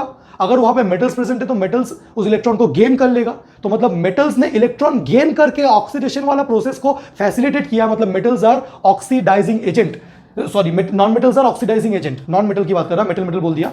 नॉन मेटल्स इलेक्ट्रॉन्स गेन करके ऑक्सीडेशन वाला प्रोसेस को फैसिलिटेट करेगा, मतलब non metals are oxidising agents, right? So मैं जो समझाना चाह रहा हूं कि अगर नॉन मेटलिक कैरेक्टर इंक्रीज करेगा मतलब ऑक्सीडाइजिंग नेचर इंक्रीज करेगा। So how does oxidising nature vary across the period? Across the period oxidising nature increases. आप तो इतना बस देख लो कि जो आपका मेटल्स है, metals are reducing agents and non-metals are oxidizing agents. तो अगर आपको बोला जाए down the group oxidising nature क्या होता है, डाउन द ग्रुप मेरा नॉन मेटलिक कैरेक्टर डिक्रीज करता है, मतलब मेरा जो ऑक्सीडाइजिंग टेंडेंसी है या फिर ऑक्सीडाइजिंग नेचर है वो डिक्रीज करता है। Down the group metallic character increase करता है, मेटल्स रिड्यूसिंग एजेंट्स होते हैं, सो फिर रिड्यूसिंग नेचर मेरा इंक्रीज करता है। अगर आपको कभी भी पूछा जाए कि what happens to oxidising nature और रिड्यूसिंग नेचर, पहले तो आप metallic and non metallic character देख लो। अगर मेटालिक कैरेक्टर इंक्रीज करेगा तो रिड्यूसिंग कैरेक्टर इंक्रीज करेगा, रिड्यूसिंग नेचर इंक्रीज करेगा। अगर नॉन मेटालिक कैरेक्टर इंक्रीज करेगा इसका मतलब ऑक्सीडाइजिंग नेचर या फिर ऑक्सीडाइजिंग टेंडेंसी इंक्रीज करेगा. So I hope you get this point, इसको नोट कर लो. Our next periodic property is ionization energy. It's very important from ICSE point of view. सबसे पहले एनर्जी एंड पोटेंशियल में difference समझ लेते हैं, जो कि फिजिक्स, करंट, इलेक्ट्रिसिटी से आ रहा है. क्योंकि एक बार आईसीएसई ने आयोनाइजेशन पोटेंशियल पूछा था. देखिए केमिस्ट्री टीचर्स को क्या लगता है कि एनर्जी एंड पोटेंशियल सेम है, बट वैसा नहीं है. कि एनर्जी, हमें पता है कि potential difference is nothing but work done per unit test charge, या फिर energy spent per unit test charge. तो यही से आता है work done is a mode of transfer of energy. मतलब basically energy spent, electrical energy is charge into potential difference या charge into potential. तो यही डिफरेंस है. अगर आप एनर्जी को इलेक्ट्रॉन वोल्ट में, यूजुअली तो एनर्जी का एसआई यूनिट तो जूल है एंड पोटेंशियल का एसआई यूनिट तो वोल्ट है ना, जूल पर कूलम. सो एनर्जी को अगर आप इलेक्ट्रॉन वोल्ट में एक्सप्रेस करोगे, इलेक्ट्रॉन वोल्ट में, और आप पोटेंशियल पूछोगे कि अगर मैंने 12 इलेक्ट्रॉन वोल्ट एनर्जी है तब पोटेंशियल डिफरेंस में कितना अप्लाई करूं कि 12 इलेक्ट्रॉन वोल्ट एनर्जी मुझे मिले. तो पोटेंशियल डिफरेंस मुझे energy by charge, so charge कितना है, चार्ज ऑफ 1 इलेक्ट्रॉन से अगर डिवाइड करेंगे तो 12 वोल्ट आएगा. सो अगर आप एनर्जी को इलेक्ट्रॉन वोल्ट में एक्सप्रेस कर रहे हो, जो मैंने फिजिक्स में बताया था, तब अगर आप पोटेंशियल निकालोगे तो वो न्यूमेरिकली सेम ही आएंगे, क्योंकि ई से डिवाइड करते ई कट जाएगा. इसीलिए इन केमिस्ट्री वो लोग क्योंकि एनर्जी को इलेक्ट्रॉन वोल्ट में एक्सप्रेस करते हैं, so energy and potential almost interchangeably वो यूज करते हैं. अब आयनाइजेशन एनर्जी का डेफिनेशन समझ लेते हैं. डेफिनेशन में कुछ इंपॉर्टेंट कीवर्ड्स है जिसके बारे में मैं आपको बताना चाहता हूं. What do you mean by ionisation energy? मतलब वो एनर्जी जो रिक्वायर्ड है एक किसी भी सब्सटेंस को आयोनाइज करने के लिए. आयोनाइज करने के लिए मतलब यहां पे आयोनाइजेशन का मतलब है पॉजिटिव आयन आपको फॉर्म करना है. अगर मैं आपको एक एग्जांपल दूं, आपके पास कोई भी मेटल एम है, वो मेटल को मैं कितना एनर्जी सप्लाई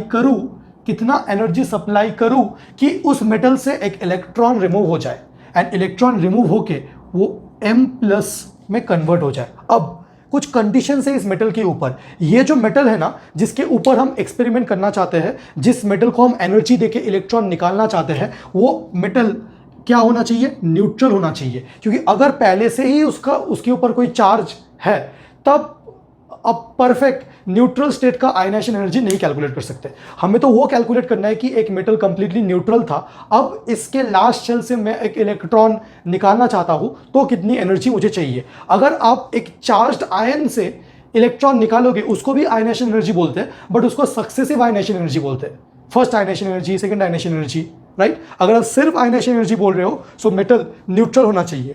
और क्या होना चाहिए? मेटल गैसीय स्टेट में होना चाहिए. मुझे सबसे पहले इसको गैसीय स्टेट में ले जाना है. ये बहुत लोग को नहीं समझ में आता, भैया मेटल गैसीय स्टेट में, ये कैसी बात है? देखिए, अगर मैं मेटल को हीट दूं एंड वो हीट एब्जॉर्ब करके खुद का काइनेटिक एनर्जी को इंक्रीज करता रहे, खुद मेल्ट होता रहे या बॉयल होता रहे, तब कोई पॉइंट नहीं है. मैं क्या चाहता हूं कि मैं सब्सटेंस को या मेटल को जितना भी मैंने एनर्जी सप्लाई किया, उस एनर्जी से सिर्फ उसके ऑर्बिट में इलेक्ट्रॉन्स को एनर्जी मिले एंड उस एनर्जी से सिर्फ इलेक्ट्रॉन ही एमिट हुआ. अगर मेटल सबलाइम करना स्टार्ट कर दे या फिर बॉयल या मेल्ट करना स्टार्ट कर दे, there is no point. That is the reason in this definition it is assume that the metal is first supplied sufficient energy so that it is taken to gaseous state. After taking it to gaseous state, then we are trying to remove the electron, right? So there is no rocket science behind it, because if it is in solid state, generally metals are in solid state. This ionization energy definition is not for solid state, because if the metal is in solid state, then if you supply energy, first the molecules of the metal will absorb the energy, increase their kinetic energy, start to melt, start to change state if possible, if sufficient energy is supplied. We don't want change in state. पहले से ही वो कर दो भाई.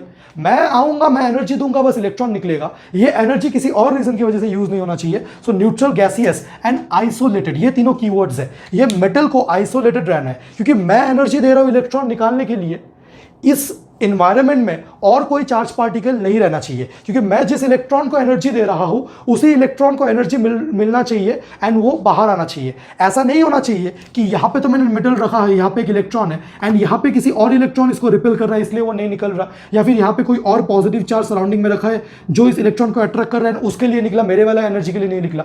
तो मैं ये सारे पॉसिबिलिटीज को वो करने के लिए मैं बोल रहा हूँ कि ये एक्सपेरिमेंट या फिर ये डेफिनेशन आपको परफेक्टली आइसोलेटेड इन्वायरमेंट में देना चाहिए, क्योंकि आप चार्जेस के साथ काम कर रहे हो, सराउंडिंग में मॉइस्चर वगैरह या फिर कुछ और चार्जेस वगैरह नहीं होना चाहिए। मैं आपको बहुत डिटेल में थोड़ा समझा रहा हूँ क्योंकि मुझे पता है आपने जस्ट डेफिनेशन रटा होगा। तो अब हम डेफिनेशन में आ जाते हैं। Ionisation energy, so it is the amount of energy required, right, because this energy will be required to remove an electron from a neutral gaseous isolated atom.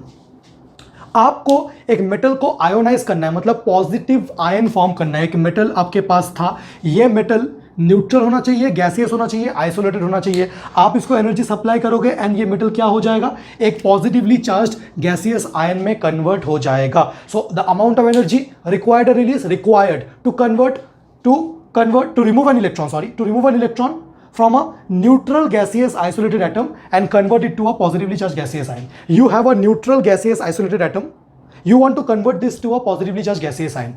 Define ionization energy. It is the amount of energy required to remove an electron from where? From a neutral gaseous isolated atom. From where? From a neutral gaseous isolated atom and convert it to a positively charged gaseous ion. Since it's a form of energy, it is measured in electron volt. SI unit of energy तो joule ही है, but यहाँ पे पता नहीं किसी book में लिखा रहता है कि ये SI यूनिट है, ये किलो जूल। पहली बात, SI सिस्टम तो किलो वगैरह में डिफाइन ही नहीं करता है ना, एनर्जी का ऐसा यूनिट जूल ही है। तो भैया एनर्जी का यूनिट में ये एटम क्यों लिखा है? Basically it is electron volt per atom, मतलब एक एटम के लिए मेजर किया गया, इसलिए वो लिखने का स्टाइल है। Atom is not a unit, या फिर यहाँ पे मोल भी यूनिट में इंक्लूडेड नहीं है। That means either ionisation energy is measured as एक एटम को कितने इलेक्ट्रॉन वोल्ट एनर्जी चाहिए निकालने के लिए, या फिर एक मोल ऑफ एटम को कितना किलो जूल ऑफ एनर्जी, क्योंकि एटम्स एनर्जी अब्सॉर्ब करेंगे, काफी ह्यूज एनर्जीज है, इसलिए किलो जूल पर मोल। अब यहाँ पे एक टॉपिक है successive ionisation energies. Successive ionisation energy मतलब अगर मैं एक हाइपोथेटिकल मेटल एक्स कंसीडर करूं जो कि अपने गैसियस स्टेट में था, हमने उसको कुछ एनर्जी दिया, आयनाइजेशन एनर्जी दिया, एंड वो क्या एक्स प्लस गैसियस स्टेट में कन्वर्ट हो गया। इसको हम बोलेंगे फर्स्ट आयनाइजेशन एनर्जी या फिर सिंपली आयनाइजेशन एनर्जी। अब मुझे बताओ, मैंने एक मेरा मेटल था, मैंने उसको कुछ एनर्जी दिया एंड एक इलेक्ट्रॉन मैंने निकाल लिया। That means amount of energy required to remove one electron from a neutral gaseous isolated atom, it was a neutral gaseous isolated atom, and convert to a positively charged gaseous ion. अब जब मैं इस gaseous ion को फिर से energy दूंगा, मैं उसको बोलूंगा this is IE2 ionisation energy 2, तो ये फिर से किस में कन्वर्ट होगा, ये X2 प्लस में कन्वर्ट होगा। अब X2 प्लस को फिर से एनर्जी दूंगा तो X प्लस 3 में कन्वर्ट होगा अगर पॉसिबल है। तो ये एनर्जी आयनाइजेशन एनर्जी है एवरी स्टेप में, इसको बोलते हैं सक्सेसिव आयोनाइजेशन एनर्जी। अगर मैं आपको कंपेयर करने बोलूँ ionisation energy in first case, second case and third case, तो आपको क्या लगता है कि इनका ऑर्डर क्या होना चाहिए? देखिए, सक्सेसिव आयोनाइजेशन एनर्जीज हमेशा इंक्रीजिंग ऑर्डर में होते हैं। फर्स्ट इलेक्ट्रॉन निकालने के लिए जितना एनर्जी चाहिए, उसके बाद सेकंड इलेक्ट्रॉन निकालने के लिए और ज्यादा चाहिए, थर्ड निकालने के लिए और ज्यादा चाहिए। ऐसा क्यों होता है? क्योंकि फर्स्ट इलेक्ट्रॉन आपने कहां से निकाला है? फर्स्ट इलेक्ट्रॉन आपने न्यूट्रल स्टेट से निकाला है। ये मेरा एक्स था, एक्स को जब मैंने कुछ एनर्जी दिया, आयनेशन एनर्जी 1, तब वो एक्स प्लस में कन्वर्ट हो गया। अब एक्स प्लस मतलब एक इलेक्ट्रॉन निकल गया, मतलब इसका जेड इफेक्टिव इंक्रीज हो गया। मतलब once you take out one electron from a neutral atom, once it becomes charged, that means effective nuclear charge increases, positive charge का extent हो गया, मतलब effective nuclear charge increase हो गया। and if effective nuclear charge increases, the force of attraction between nucleus and the valence electrons also increases। so इसने valence electrons को और tightly held किया है। इससे जब मैं second electron निकालना चाहूंगा IE2, so IE2 ionization energy in case 2 will be greater than case 1। अब ये x plus 2 में convert हो गया, मतलब effective nuclear charge और ज्यादा increase हो गया। आप और energy दे रहे हो, IE3 x plus 3 में convert हो गया। अब x plus 3 से निकालना और ज्यादा difficult है, राइट। सो अगर आपसे कोई भी ऐसे आयंस देके पूछे कि x से निकालना इजी है या फिर x प्लस 3 से निकालना इजी है, x से निकालना बहुत इजी है क्योंकि इसका इफेक्टिव न्यूक्लियर चार्ज बहुत ज्यादा है, ये वैलेंस इलेक्ट्रॉन्स को और बहुत टाइटली होल्ड कर रहा है।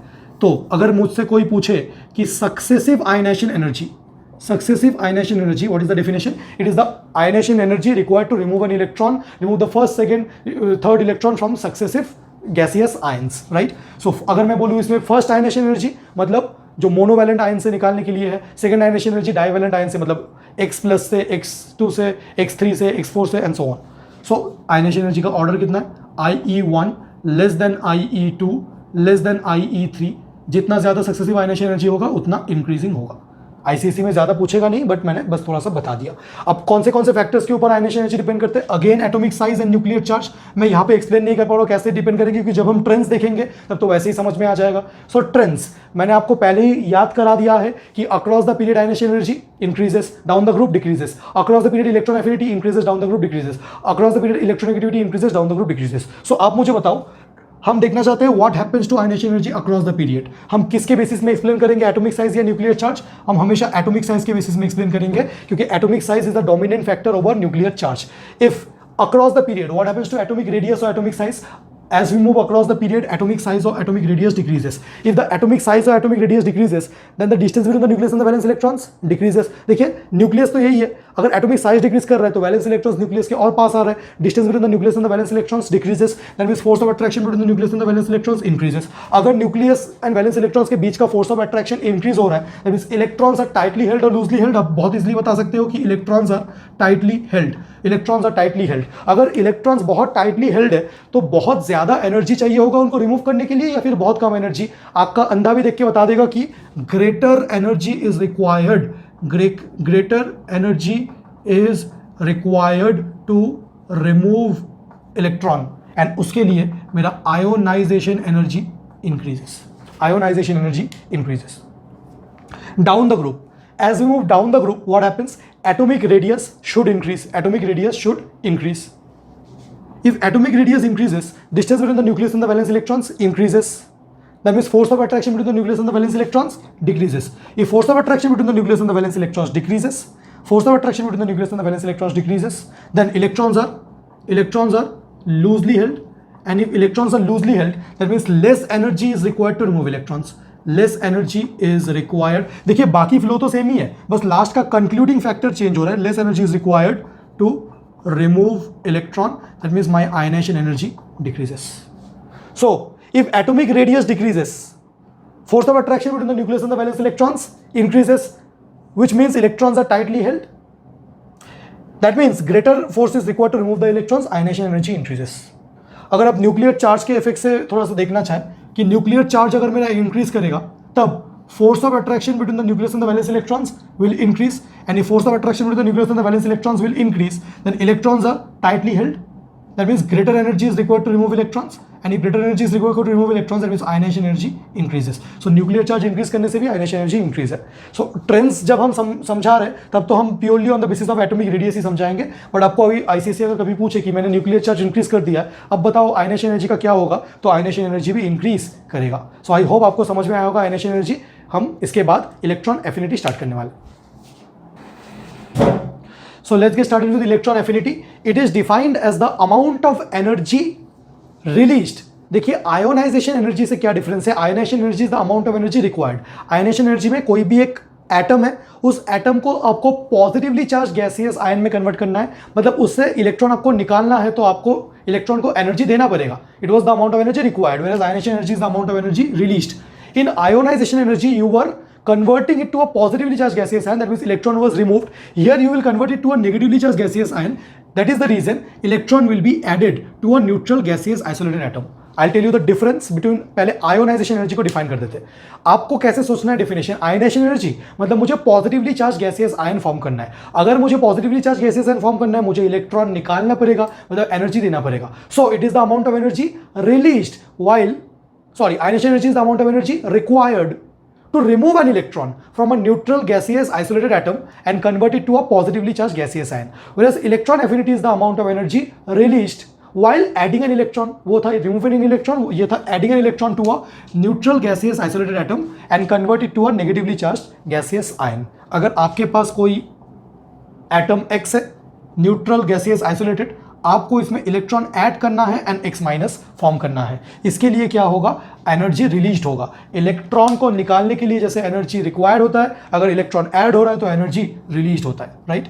सो unit electron volt per atom, kilo joule per mole is the same thing, right. It's a energy, so it's electron volt या फिर किलो जूल पर एटम. अगर आपसे पूछे कि इलेक्ट्रॉन एफिनिटी का एसआई यूनिट क्या है, एसआई यूनिट तो हमेशा एनर्जी है, तो जूल है. जूल बोलो, जूल पर एटम बोलो. अब यहाँ पे साइन कन्वेंशन क्या है, उसमें भी साइन कन्वेंशन था, बट उसमें हमने इसलिए बात नहीं किया था क्योंकि हम हमेशा एनर्जी रिलीज को नेगेटिव लेते हैं. रिलीज हो रहा है तो नेगेटिव, एंड एनर्जी एब्जॉर्ब को हम पॉजिटिव लेते हैं. सो अगर एनर्जी रिलीज हो रहा है तो इलेक्ट्रॉन एफिनिटी नेगेटिव होता है, अगर एनर्जी एब्जॉर्ब हो रहा है तो इलेक्ट्रॉन एफिनिटी को हम पॉजिटिव बोलते हैं. अब यहाँ पे एक कन्फ्यूजन आ रहा होगा, आपके बुक में शायद लिखा रहेगा इलेक्ट्रॉन गेन एंथैल्पी, या फिर आयोनाइजेशन एंथैल्पी। अगर एंथैल्पी लिखा है तो एंथैल्पी की तरह आपको देखना ही नहीं है, क्योंकि electron affinity and electron gain enthalpy are not one and the same. Sign convention में डिफरेंस है। Enthalpy is a new kind of quantity which you study in thermodynamics class 11 in chemistry as well as a part of it in physics. You don't need to worry about it at all right now. Right now you have to think in terms of what is there in your course. आपको enthalpy के terms में नहीं सोचना है, that will create more confusion. ICSC में तो ये sign convention वगैरह भी या फिर सक्सेसिव इलेक्ट्रॉन एफिनिटी वगैरह भी कभी नहीं पूछेगा, उसके लिए तो डेफिनेशन एंड फैक्टर्स ही काफ़ी है। बस मैं आपको थोड़ा सा इंफॉर्मेशन दे रहा हूँ, बट एंथैल्पी वगैरह लिखा है तो आपको उसमें दिखना ही नहीं है, राइट। सो एनर्जी अगर रिलीज होगा तो नेगेटिव, एनर्जी अगर एब्जॉर्ब होगा तो पॉजिटिव। अब अगर सक्सेसिव इलेक्ट्रॉन एफिनिटी की बात करें, अगर जब मैं फर्स्ट इलेक्ट्रॉन ऐड कर रहा हूं तब क्या होगा? When the first electron is getting added, energy will be released, and energy release मतलब जो फर्स्ट इलेक्ट्रॉन एफिनिटी होता है वो नेगेटिव होता है, because while adding the first electron energy will be released by the electron. But when you are adding the second electron will face repulsion from the already added electron. When you are adding the first electron, you have added the first electron, energy is released. But while the second electron is being added, the second electron will be repelled by the first electron. That means you have to do work against the repulsive force of the first electron. That is the reason the second electron affinity will be positive. So this is also a very famous question, will not be asked in ICSE, given in some of the textbooks, that why first electron affinity is negative.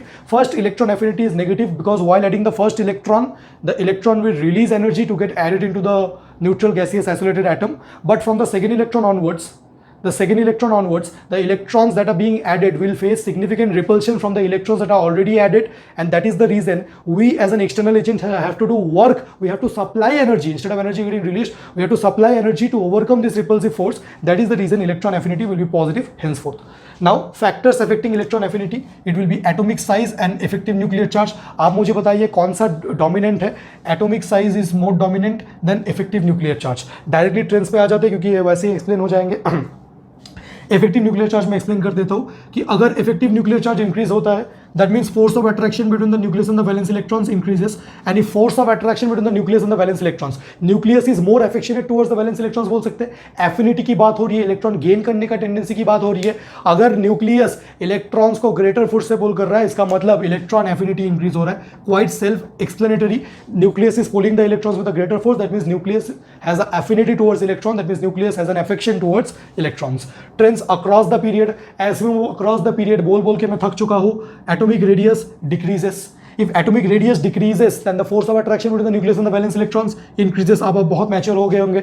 Atomic radius decrease कर रहा है तो distance between the nucleus and the valence electrons decrease कर रहा है, उनके बीच का फोर्स ऑफ अट्रैक्शन इंक्रीज कर रहा है। एंड अगर न्यूक्लियस एंड वैलेंस इलेक्ट्रॉन्स के बीच का फोर्स ऑफ अट्रैक्शन इंक्रीज कर रहा है, मतलब न्यूक्लियस का affinity towards electrons, that means nucleus as an affinity towards electrons increase कर रहा है, एंड इलेक्ट्रॉन एफिनिटी भी मेरा इंक्रीज कर रहा है। आपको तो पता ही है अक्रॉस द पीरियड इंक्रीज करना चाहिए। अगर आपने कभी गलती से गलत सॉल्व किया होगा तो यहाँ पे आंसर अलग आ जाएगा, इसलिए आपको पहले से ही पता होना चाहिए कि electron affinity across the period increase हो रहा है, एंड इंक्रीज ही आपका आ रहा है। अगर आपने कभी गलत सोच लिया होगा तो ये गलत आ जाएगा, right. So down the group की अगर हम बात करें, so atomic radius increases down the group. If atomic radius increases, then the distance between the nucleus and the valence electrons increases, force of attraction between the valence electrons decreases, affinity towards electron decreases, and hence my electron affinity decreases. So this was about electron affinity. I hope आपको बहुत अच्छे से समझ में आ गया होगा। यही मैंने बताया था। देखिए मेटलिक कैरेक्टर मैंने कितना एटॉमिक साइज मैंने कितना टाइम लेके समझाया। जैसे एटॉमिक साइज मैंने बहुत डिटेल में समझाया, तो बाकी आगे आने वाले फैक्टर्स आपको बहुत इजीली समझ में आ जाएंगे। हमारा लास्ट पीरियोडिक प्रॉपर्टी है इलेक्ट्रोनेगेटिविटी। उसके बाद हम इलेक्ट्रॉन एफिनिटी एंड इलेक्ट्रोनेगेटिविटी का डिफरेंस देखेंगे, क्योंकि बहुत लोगों को दोनों के बीच में बहुत कंफ्यूजन होता है। एंड देन हम लास्ट में एल्कली मेटल्स एंड हैलोजेंस के कुछ डिफरेंस देख के चैप्टर को फाइनली वाइंड अप कर देंगे। Our last periodic property is electronegativity.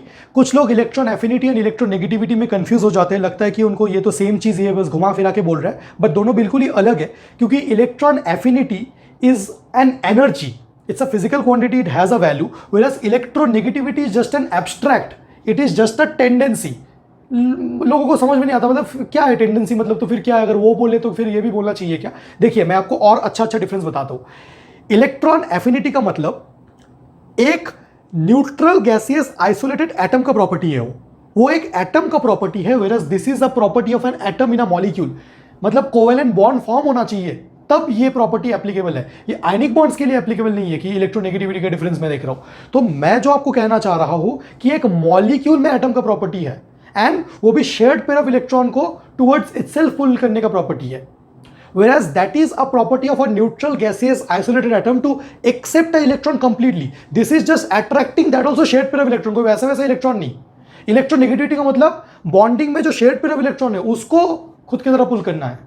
Whereas अगर मैं आपसे बोलूँ इलेक्ट्रॉन एफिनिटी, उसका मतलब एक कोई भी इलेक्ट्रॉन को कंप्लीटली एक्सेप्ट करना है. थोड़ा सा इसका डेफिनेशन देख लेते हैं, डिफरेंस बहुत अच्छे से देख लेंगे.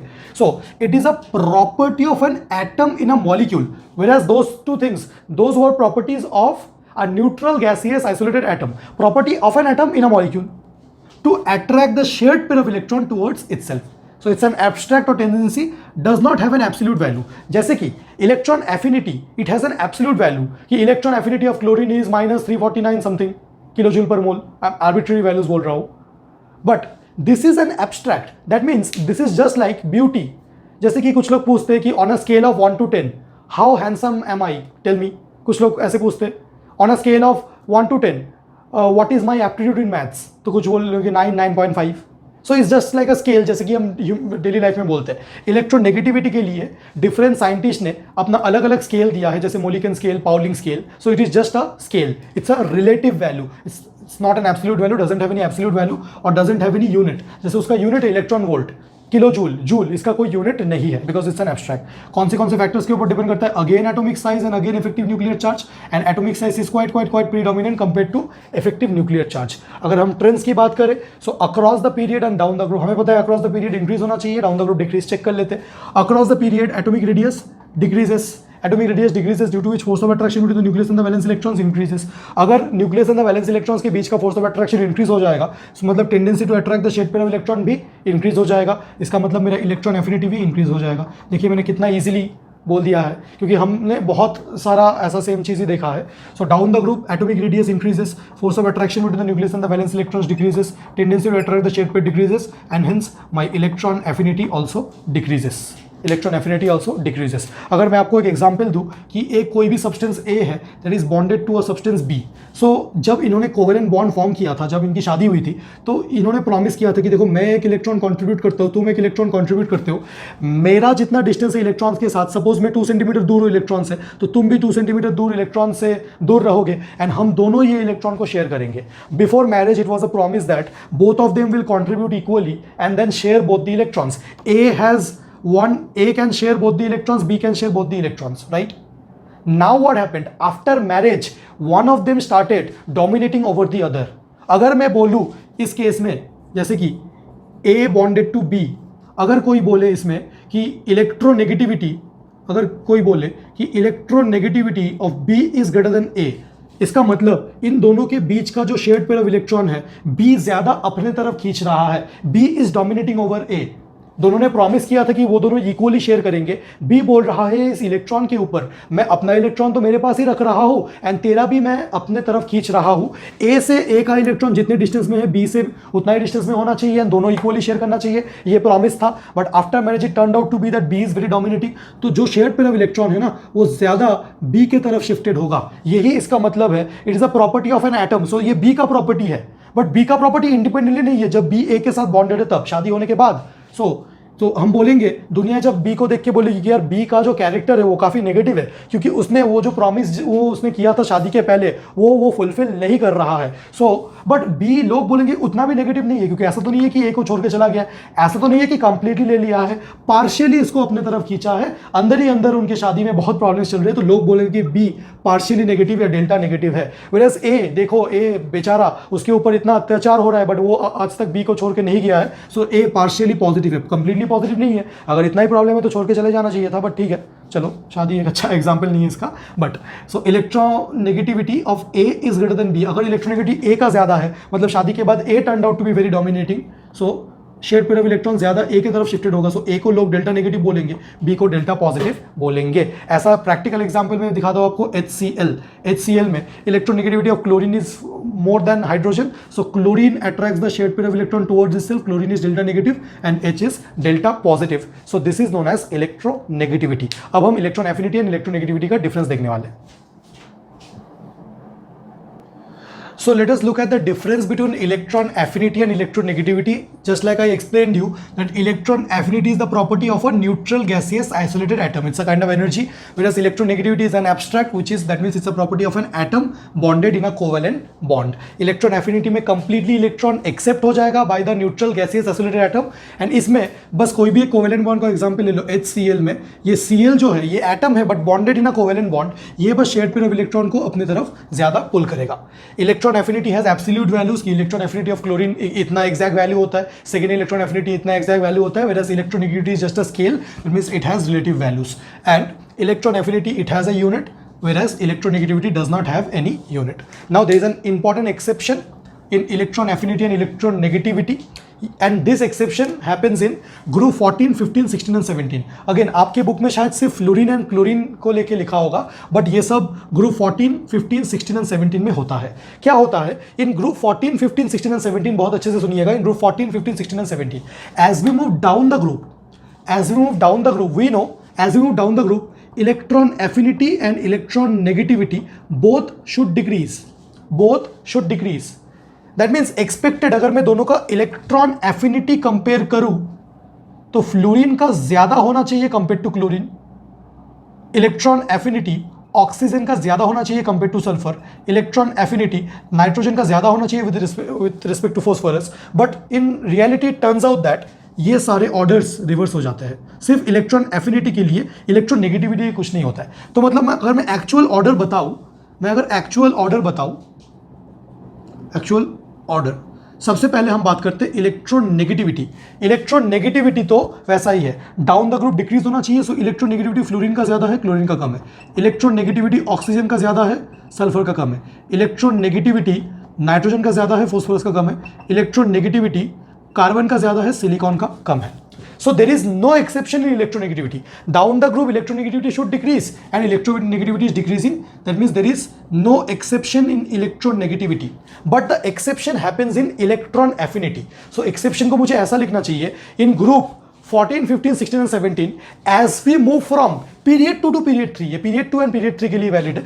As we move from period 2 to period 3, the electron affinity should decrease, but it turns out that it increases. Let's see why. पहले exception को लिख लेते हैं. पहले हम फोकस करते हैं कि होता क्या है, उसके बाद फोकस करेंगे कि ऐसा क्यों होता है. तो ऊपर का मैं मिटा रहा हूं, राइट, ऊपर का मैं मिटा रहा हूं, आप रिवाइंड करके लिख सकते हो. सो एक्सेप्शन एक बार लिख लेते हैं कि होता क्या है. सो इन group 14, 15, 16 and 17, as we move from period 2 to period 3, electron affinity should decrease. Normally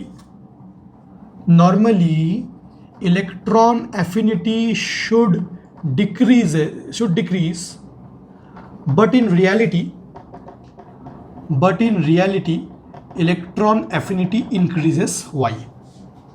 So indirect way में कैसे पूछ सकता है कि electron affinity of fluorine is less than chlorine, या फिर electron affinity of oxygen is less then sulphur. ये दोनों काफी फेमस क्वेश्चन है. ऐसा क्यों होता है? तो मैं फ्लोरीन क्लोरीन को लेके एक्सप्लेन करता हूं. आप ऑक्सीजन सल्फर या फिर नाइट्रोजन फॉस्फोरस को लेके भी सिमिलरली एक्सप्लेन कर सकते हो. हमें पता है कि फ्लोरीन का इलेक्ट्रॉनिक कन्फिगरेशन है 2,7 एंड क्लोरीन का इलेक्ट्रॉनिक कन्फिगरेशन है 2,8,7. दोनों को एक एक इलेक्ट्रॉन चाहिए. इलेक्ट्रॉन एफिनिटी मतलब दोनों एक एक इलेक्ट्रॉन गेन करेगा. सो जब गेन करेगा ना, so last electron of fluorine will enter into the second shell, whereas last electron of chlorine will enter into the third shell. अब इलेक्ट्रॉन एफिनिटी मतलब इलेक्ट्रॉन कंप्लीटली गेन करने का टेंडेंसी, क्योंकि fluorine का साइज छोटा है comparatively as compare to chlorine. So वो ना ये इलेक्ट्रॉन को ज्यादा इजीली एकोमोडेट नहीं कर पाएगा. सो इलेक्ट्रॉन नेगेटिविटी में तो कोई डिफरेंस नहीं आया. Fluorine is still very highly electronegative as compare to chlorine. Fluorine shared pair of electron को क्लोरीन से ज्यादा पुल कर सकता है. पुल करने में कोई दिक्कत नहीं है. जब बट एक्सेप्ट करने की बारी जब आई तो फ्लोरीन का साइज छोटा होने की वजह से वो इलेक्ट्रॉन को बहुत इजीली एकोमोडेट नहीं कर पाया एंड उसका इलेक्ट्रॉन एफिनिटी क्लोरीन से कम आ गया. So fluorine is small in size and it cannot accommodate the incoming electron, and also applies significant force of repulsion to it. Smaller size होने की वजह से इसका इलेक्ट्रॉन क्लाउड डेंसिटी बहुत ज़्यादा है. स्मॉल साइज में 9 इलेक्ट्रॉन्स है एंड इसमें लार्ज साइज में कितना है 17 इलेक्ट्रॉन्स है. इसका इलेक्ट्रॉन क्लाउड डेंसिटी बहुत ज़्यादा होने से इलेक्ट्रॉन क्लाउड क्यों बोलते हैं, क्योंकि हम मानते हैं कि इलेक्ट्रॉन्स ऑर्बिट के अराउंड ऐसे मूव करते हैं कि देखने से लगता है कि एक इलेक्ट्रॉन क्लाउड है. सो इसलिए बस बोलने का है वो. So force of repulsion to it applies significant force of repulsion to it, and because it applies significant force of repulsion to it, so electron affinity की अगर बात करें तो फ्लोरीन का कम होगा, क्लोरीन का ज़्यादा होगा. फ्लोरीन का कम होगा, क्लोरीन का ज़्यादा होगा. सो दिस वाज इट. अब हम लास्ट एक नोट बहुत इंपॉर्टेंट देखने वाले हैं पीरियोडिक टेबल से. हम पीरियोडिक टेबल में सारे मैक्सिमम एंड मिनिमम देखना चाहते हैं. मैक्सिमम इलेक्ट्रॉन एफिनिटी किसका है, मिनिमम किसका है, मैक्सिमम आयनेशन एनर्जी किसका है, मिनिमम किसका है. तो मैं टेबल को बना देता हूँ, आपको फिल करना है वो. चलिए एक फन एक्टिविटी आपके साथ मैं करना चाहता हूँ. पीरियड एंड ग्रुप के बारे में मैंने पहले भी एक्सप्लेन किया था, बट मैं चाहता हूँ कि आप इसको फिलअप करें. एक बार आप टाइम लेके खुद फिलअप करें. पीरियड नंबर है, आपको बताना है नंबर ऑफ एलिमेंट्स कितना है एंड वो एलिमेंट्स कौन से आप नाम लिख सकते हो. ग्रुप नंबर यहाँ पे गिवन है, आपको बताना है कि नंबर ऑफ एलिमेंट्स कितना है एंड ग्रुप वो कौन से, जैसे ग्रुप 1 एल्कली मेटल्स होता है, फिर अल्कलाइन अर्थ मेटल्स आप कर सकते हो. फिर largest element, smallest element, maximum, minimum ionisation energy, maximum electron affinity. You can just fill it up, you can take some time, pause the video and fill it up. I hope आपने कर लिया होगा. चलिए देखते हैं. Period 1 कितने elements है. Period 1 में हाइड्रोजन से स्टार्ट होता है, हीलियम पे एंड होता है. Atomic number 1 to atomic number 2, मतलब 2 एलिमेंट्स हैं. पीरियड 2 हाइड्रोजन, हीलियम, लिथियम से स्टार्ट होता है. Atomic number 3 ends at neon. So every period starts at what, starts at alkali metals and at noble gas. So atomic number 10. सो 3 and 10 के बीच में कितना elements है, इंक्लूडिंग 3 एंड 10, ये हो जाएंगे 8 एलिमेंट्स. सिमिलरली नियॉन के बाद है sodium, atomic number 11 and ends at argon, atomic number 18. सो कितने एलिमेंट्स है, 8 एलिमेंट्स है. सो अगर मैं फोर्थ पीरियड की बात करूँ, fourth period starts at argon के बाद पोटाशियम, पोटाशियम का एटॉमिक नंबर 9. फिर यहाँ पे क्या होगा, देखिए यहाँ पे हम कैसे बात कर सकते हैं, मैं याद नहीं रखता हूँ. हीना, नीना और करीना. सो करीना KR, उसका एटॉमिक नंबर कितना होगा, 36. सो this is krypton. So starts at potassium, ends at krypton. Elements कितने होंगे, 18 एलिमेंट्स होंगे, गिन सकते हो आप. 19 एंड 36 के बीच में कितना एलिमेंट्स है, इंक्लूडिंग 19 एंड 36. अगर आपको कोई भी x एंड y के बीच में एलिमेंट्स निकालना है इंक्लूडिंग x एंड y, तो आंसर होता है y minus x plus 1. Maths का कंसेप्ट है. अगर आपको 19 एंड 36 के बीच का एलिमेंट्स काउंट करना है इंक्लूडिंग 36 एंड 19, सो आंसर होएगा 19 minus 36 minus 19 plus 1. That means ये कितना हो रहा है, 37 minus 19 which is nothing but 18. Okay. अब हेलिना की रूबी, RB, रूबिडियम. सो एटॉमिक नंबर कितना होगा, आप खुद बताइए, एटॉमिक नंबर कितना होना चाहिए. And rubidium. So Heena, Neena और करीना के जेरोक्स. सो एटॉमिक नंबर में अगर फाइंड आउट करना चाहूँ तो देखिए कितने का डिफरेंस आ गया है. 19 के बाद अगर मैं 18 ऐड कर दूँ तो इधर आ जाएगा. मतलब अगर इससे देखो कि 36 के बाद ये तो 37 ही होगा. अगर 36 यहाँ पे एंड पीरियड 4 का लास्ट एलिमेंट 36 है, तो ये तो 36 ही होगा. अब इसके ऊपर 18 ऐड कर दो, सो 54, राइट. सो कितने एलिमेंट्स है, पीरियड 4 एंड पीरियड 5. पीरियड 2 और 3 को बोला जाता है शॉर्ट पीरियड. पीरियड 4 एंड 5 को बोला जाता है long period. Period 1 is the shortest period. This is the shortest period. This is the shortest period. अच्छा, पीरियड 6 में कितने एलिमेंट्स हैं, गिन लेते. 54 के बाद ये 55, सीजियम 55 से स्टार्ट होगा. एंड हीना, नीना और करीना जेरोक्स, रंगीन मतलब रेडॉन, कितना होगा रेडॉन का, I think this will be 86. अगर 32 प्लस करें तो 86. कितने एलिमेंट्स होंगे, 55 and 86. So 86 minus 55, how much, this is 31 plus 1 32. 86 minus 55 plus 1 32 elements होंगे. यहाँ पे 86 के बाद ये 87. सो दिस इज फ्रेंशियम, है ना. हेलिना की रूबी से फ्रेंशियम, फ्रेंशियम इज 87 टू हीना, नीना और करीना जेरोक्स, रंगीन. फिर उसके बाद लास्ट वाला एलिमेंट आपको पता होना चाहिए, दैट इज आइदर आप बोल सकते हो कि वो ऑर्गेनाइजेशन है अगर आपको IUPAC का नोमेनक्लेचर पता है, वरना it is UUO. Inorganic chemistry IUPAC nomenclature, इसको ऐसे लिखते हैं UU, आपको छोड़ो आप. This is 118, right. सो कितने एलिमेंट्स है, 32 एलिमेंट्स है. So which is the shortest period, period 1 is the shortest period. लिखना है तो लिख लो.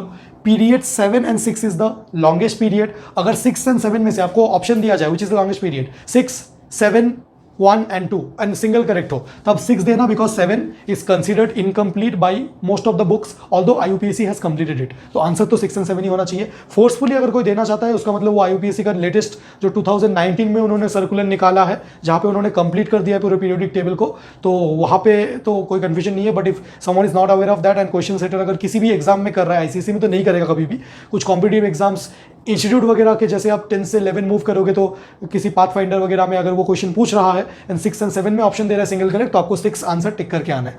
अब देखते हैं group number. So group number 1, group number 1 में कितने एलिमेंट्स है? एलिमेंट्स काउंट आप खुद कर सकते हो, मैं अभी छोड़ रहा हूँ। सो हम ग्रुप नंबर 1 में क्या लिख सकते हैं? हे, ली, ना, की, रूबी से फ्रेंडशिप। सो कितना? 1 2 3 4 5 6 7 एलिमेंट्स ग्रुप नंबर 1 में है। एंड कमेंट्स में क्या कर सकता हूँ? This is alkali metals. Group 1 को क्या बोलते हैं? Alkali metals, because all these metals except hydrogen they form strong alkalis with water. Group 2 is known as alkaline earth metals. Group 2 क्या है? निम्नलिखित एक बार रिवाइज करा दो। ग्रुप 2 बेटा, मांगे, कार, स्कूटर, बाप, राजी, right. So group 13 is known as boron family. Group 13 is known as boron family. Group 14 is known as carbon family. Group 15 is known as oxygen family. Sorry, group 15 is known as nitrogen family. Nitrogen family. This is known as oxygen family. Group 17 is known as halogen, salt forming. And group 18 is known as noble gases. Right? आप सबका लिख सकते हो। Group 13 boron family, it will start with boron. सो बैंगन, आलू, गाजर, इन, थेला। उसके बाद और एक होगा जो हम नहीं लिख रहे, है ना। इसके बाद और एक होना चाहिए जो हम नहीं लिख रहे, राइट। 14 कार्बन फैमिली, कहे, शिव, जी, सुनो, Parvati. Group 15 nitrogen family, Nikhil, pass, सब, बिंदास, right. Group 16 oxygen, old, style, से, टी, पो। हम रेडियो एक्टिव वाला नहीं लिख रहे। हेलोजन, फिर, कल, बाहर, आई, आंटी। देखिए ये सब ICSE के लिए नहीं चाहिए होगा, बट मैं बार बार क्यों बोल रहा हूँ, जितना कंफर्टेबल आप पीरियोडिक टेबल से होंगे उतना कॉन्फिडेंस आपका एग्जाम में होगा कि कुछ भी पीरियोडिक टेबल से वो पूछे मैं तो बता सकता हूँ। जिसको पीरियोडिक टेबल के ऊपर कॉन्फिडेंस नहीं है ना, मैंने लैक ऑफ कॉन्फिडेंस देखा है in spite of telling students की नहीं आएगा, फिर भी उनको लगता है कि यार इतना बड़ा पीरियोडिक टेबल है, पता नहीं चैप्टर के लिए एक अलग उनको वो लगता है कि पता नहीं चैप्टर ये कैसा है। अगर पीरियोडिक टेबल के साथ आप कंफर्टेबल रहोगे तो आपको बिल्कुल वो डर चला जाएगा। एंड ये हीना, नीना और करीना की जेरोक्स रंगीन, राइट। सो मैंने पूरा आपको ग्रुप्स एंड पीरियड्स में PhD करा दिया है। अगर आपसे पूछूं कि लॉन्गेस्ट ग्रुप कौन सा है, longest group is group 3। Why group 3 is the longest group? अगर मैं पीरियड को मिटाओ तो ग्रुप 3 में ना, ग्रुप 3 में देना 32 एलिमेंट्स, क्योंकि जो मेरे lanthanide series and actinide series है वो ग्रुप 3 में आ जाते हैं। If I talk about my lanthanide series, जो मैंने आपको बताया भी था, lanthanide series is a series in group 3 period 6। In group 3 of 6 period, अगर ऐसा लिख लो, group 3 of 6th period, there is a set of elements atomic number 57 to 71 starting with lanthanum. Lanthanum series का, लैंथेनाइट सीरीज का starting element कौन सा है? Lanthanum है, ठीक है। कितने एलिमेंट्स है? 57 to 71, टोटल ये 15 एलिमेंट्स है। ये ग्रुप 3 में ही प्रेजेंट है। इसको पीरियोडिक टेबल के बाहर F ब्लॉक में इसलिए दिखाया गया है क्योंकि अगर इसको पीरियोडिक टेबल में दिखा देते तो पीरियोडिक टेबल का शेप डिस्टॉर्ट हो जाता, इसलिए बाहर दिखाया गया है। बट वो ग्रुप 3 का जो एक लोकेशन है, उसी लोकेशन में ये 15 एलिमेंट्स प्रेजेंट है, right. Second is actinoid series. Actinoid series is again in group 3 of, but this is 7th period. In group 3 of 7 period, there is a set of elements atomic number 89 to 103 and they start with actinium.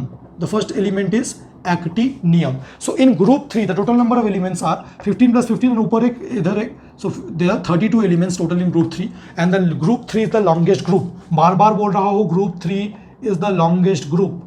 Group 3 is the longest group. पूरे periodic table में largest element कौन सा है हमें पता है। इस ये सबको कैसे फाइंड करना है हमें पता है। Across the period atomic size तो डिक्रीज करता है एंड डाउन द ग्रुप क्या होता है? एटॉमिक साइज इंक्रीज करता है। तो अगर मैं स्टार्टिंग पीरियोडिक टेबल के स्टार्टिंग से ही अक्रॉस द पीरियड जाओ डिक्रीज करेगा, अगर मैं एकदम नीचे चला जाऊं तो इंक्रीज करेगा। सो लार्जेस्ट एलिमेंट जो लास्ट एलिमेंट है ग्रुप 1 से ही जो लास्ट एलिमेंट है, मतलब हे, ली, ना, की, रूबी से friendship, francium is the largest element. Smallest element starting point से अक्रॉस द पीरियड चला जाओ, डिक्रीज कर जाना चाहिए, क्योंकि अगर उससे नीचे जाओगे तो फिर से इंक्रीज करेगा। अब लोग यहाँ पे बता देते हैं हीलियम, एक एम्बिग्यूटी है, मैं भी नेट में देख रहा था बहुत जगह पे तो हीलियम लिखा है, बट मैंने आपको कहा था कि एक्सेप्शनली नोबेल गैसेस का साइज सबसे ज़्यादा होना चाहिए, बट पता नहीं क्यों भी फिर भी बुक्स में वो हीलियम का साइज को हाइड्रोजन से कम बताते हैं। वो हीलियम के लिए मैं आपको बता रहा हूँ, मैंने एक बहुत ही अच्छे साइट में केमिस्ट्री स्टैटिस्टिक्स में देखा था, वहाँ पे उसने कंप्लीटली एक्सप्लेन किया है कि कौन ग्रेटर है, किसका साइज ग्रेटर है, हीलियम का साइज या हाइड्रोजन का size. So that depends upon आप कौन सा रेडियस मेजर कर रहे हो। हीलियम के लिए तो आइडियली कोवेलेंट रेडियस डिफाइन नहीं करना चाहिए, बट उन्होंने पता नहीं कैसे कोवेलेंट रेडियस हीलियम के लिए डिफाइन किया है। So covalent radius of helium is less than hydrogen, but van der Waals radius of helium is more than hydrogen. Van der Waals radius मतलब क्योंकि हीलियम नॉन बॉन्डेड स्टेट में है, अगर आप नॉन बॉन्डेड स्टेट में उसका atomic radius find करें तो हाइड्रोजन से वो ज्यादा होगा। तो इसलिए मैं तो आईसीसी में तो नहीं पूछा जाएगा, but according to me and according to authentic sources smallest element in the entire periodic table hydrogen होना चाहिए, ना कि हीलियम। मैक्सिमम आयनेशन एनर्जी आप स्टार्टिंग पॉइंट से अगर टूवर्ड अक्रॉस द पीरियड जाओगे तो आयनेशन एनर्जी इंक्रीज करता है। अक्रॉस द पीरियड कौन सा है? हीलियम। सो हीलियम का ये आईसीएससी में पूछ सकता है, हीलियम का आयनेशन एनर्जी सबसे ज्यादा है, क्योंकि आप अगर नीचे जाओगे आयनेशन एनर्जी डिक्रीज करेगा। आप स्टार्टिंग पॉइंट से हमेशा स्टार्ट करो, जो भी प्रॉपर्टी आपको फाइंड करना है मैक्सिमम आयनेशन एनर्जी किसका है, अक्रॉस द पीरियड जाके आयनेशन एनर्जी इंक्रीज होता है, तो अक्रॉस द पीरियड जाओ एंड आयनेशन एनर्जी हीलियम का सबसे ज्यादा है। मिनिमम आयनेशन एनर्जी किसका है? स्टार्टिंग पॉइंट से आप एकदम नीचे चले जाओ, तो नीचे जाके आपको मिल जाएगा कि अगर मैं वो फ्रेंशियम को छोड़ दूं, लार्जेस्ट एलिमेंट में मैंने फ्रेंशियम बोला था, अगर फ्रेंशियम रेडियो एक्टिव को मैं छोड़ दूं, सो मिनिमम आयोनाइजेशन एनर्जी होना चाहिए सीजियम का। ठीक है, I am not taking the radio active element into consideration. Largest में मैंने लिया क्योंकि साइज में कुछ फर्क नहीं पड़ता, बट अगर मैं आयोनाइज कराना चाह रहा हूँ तो रेडियो एक्टिव एलिमेंट तो वो अल्फा बीटा गामा डीके में ही बिजी रहेगा, उसको आयोनाइज कराने का कोई वो नहीं है। सो मैंने लार्जेस्ट एलिमेंट में फ्रेंशियम ऑल तो बोला है। आप मुझसे आर्ग्यू कर सकते हो भैया मैं नीचे और फ्रेंशियम में क्यों नहीं जाऊँगा, क्योंकि वो रेडियो एक्टिव है, इसलिए उसमें आयोनाइजेशन हम डिफाइन नहीं कर रहे। मैक्सिमम इलेक्ट्रॉन एफिनिटी, किसका इलेक्ट्रॉन एफिनिटी सबसे ज्यादा होगा? अगर आप स्टार्टिंग से एकदम इधर जाओ, अब हीलियम का तो कोई इलेक्ट्रॉन एफिनिटी नहीं होता, तो आपको पीरियड 2 से चेक करना चाहिए। अगर पीरियड 2 से आप एकदम लास्ट में जाओ तो आपको क्या मिलेगा? नोबेल गैसेस का इलेक्ट्रॉन एफिनिटी तो कंप्लीटली जीरो है, तो नोबेल गैसेस के जस्ट इधर फ्लोरीन का इलेक्ट्रॉन एफिनिटी सबसे ज्यादा होना चाहिए। But it's very very very very very very very very important, लोग फ्लोरीन बता देते हैं इसमें, एक्सेप्शनली क्लोरीन का इलेक्ट्रॉन एफिनिटी फ्लोरीन से ज्यादा होना चाहिए। वैसे देखने में तो फ्लोरीन आ रहा है, बट आपको एक्सेप्शन पता है कि मैक्सिमम इलेक्ट्रॉन एफिनिटी तो होना चाहिए क्लोरीन का। अगर मैक्सिमम इलेक्ट्रॉन नेगेटिविटी की बात कर रहे हैं तब वो होना चाहिए फ्लोरीन का। मिनिमम इलेक्ट्रॉन नेगेटिविटी या मिनिमम इलेक्ट्रॉन एफिनिटी वो होते हैं सारे नोबेल गैसेस का, क्योंकि नोबेल गैसेस का इलेक्ट्रॉन एफिनिटी या इलेक्ट्रॉन नेगेटिविटी कंप्लीटली जीरो होता है, which is most metallic in nature. Metallic character down the group decrease करता है। अगर स्टार्टिंग से डाउन द ग्रुप जाए तो सीजियम मिलेगा। फ्रेंशियम रेडियो एक्टिव है, उसमें मेटल्स नॉन मेटल्स तो छोड़ो, रेडियो एक्टिव की बात ही नहीं करते। सो मोस्ट नॉन मेटालिक, अगर मैं मोस्ट नॉन मेटालिक की बात करूँ, सो मोस्ट नॉन मेटालिक, सो अगर इधर से मैं चले जाऊँ तो मोस्ट नॉन मेटालिक आ जाएगा। उसमें तो नोबेल गैसेस आ जाता है, हाइड्रोजन को तो छोड़ो, बट इधर पीरियड 1 में नोबेल गैसेस आ जाता है, तो पीरियड 2 में अगर मैं एकदम राइट में जाऊँ तो मुझे मिल जाएगा fluorine. So most non metallic is fluorine. And क्योंकि मोस्ट मेटालिक सीजियम है and most non metallic fluorine है, हमें पता है केमिकल बॉन्डिंग में ionic bond is form between metals and non metals. Metals का इलेक्ट्रोपॉजिटिविटी जितना अच्छा होगा, नॉन मेटल्स का इलेक्ट्रोनेगेटिविटी जितना ज्यादा होगा, आयनिक बॉन्ड उतना ही स्ट्रॉन्ग होगा। इसीलिए अगर इन दोनों में आयनिक बॉन्ड फॉर्म करें तो caesium fluoride is the most ionic compound, most ionic compound.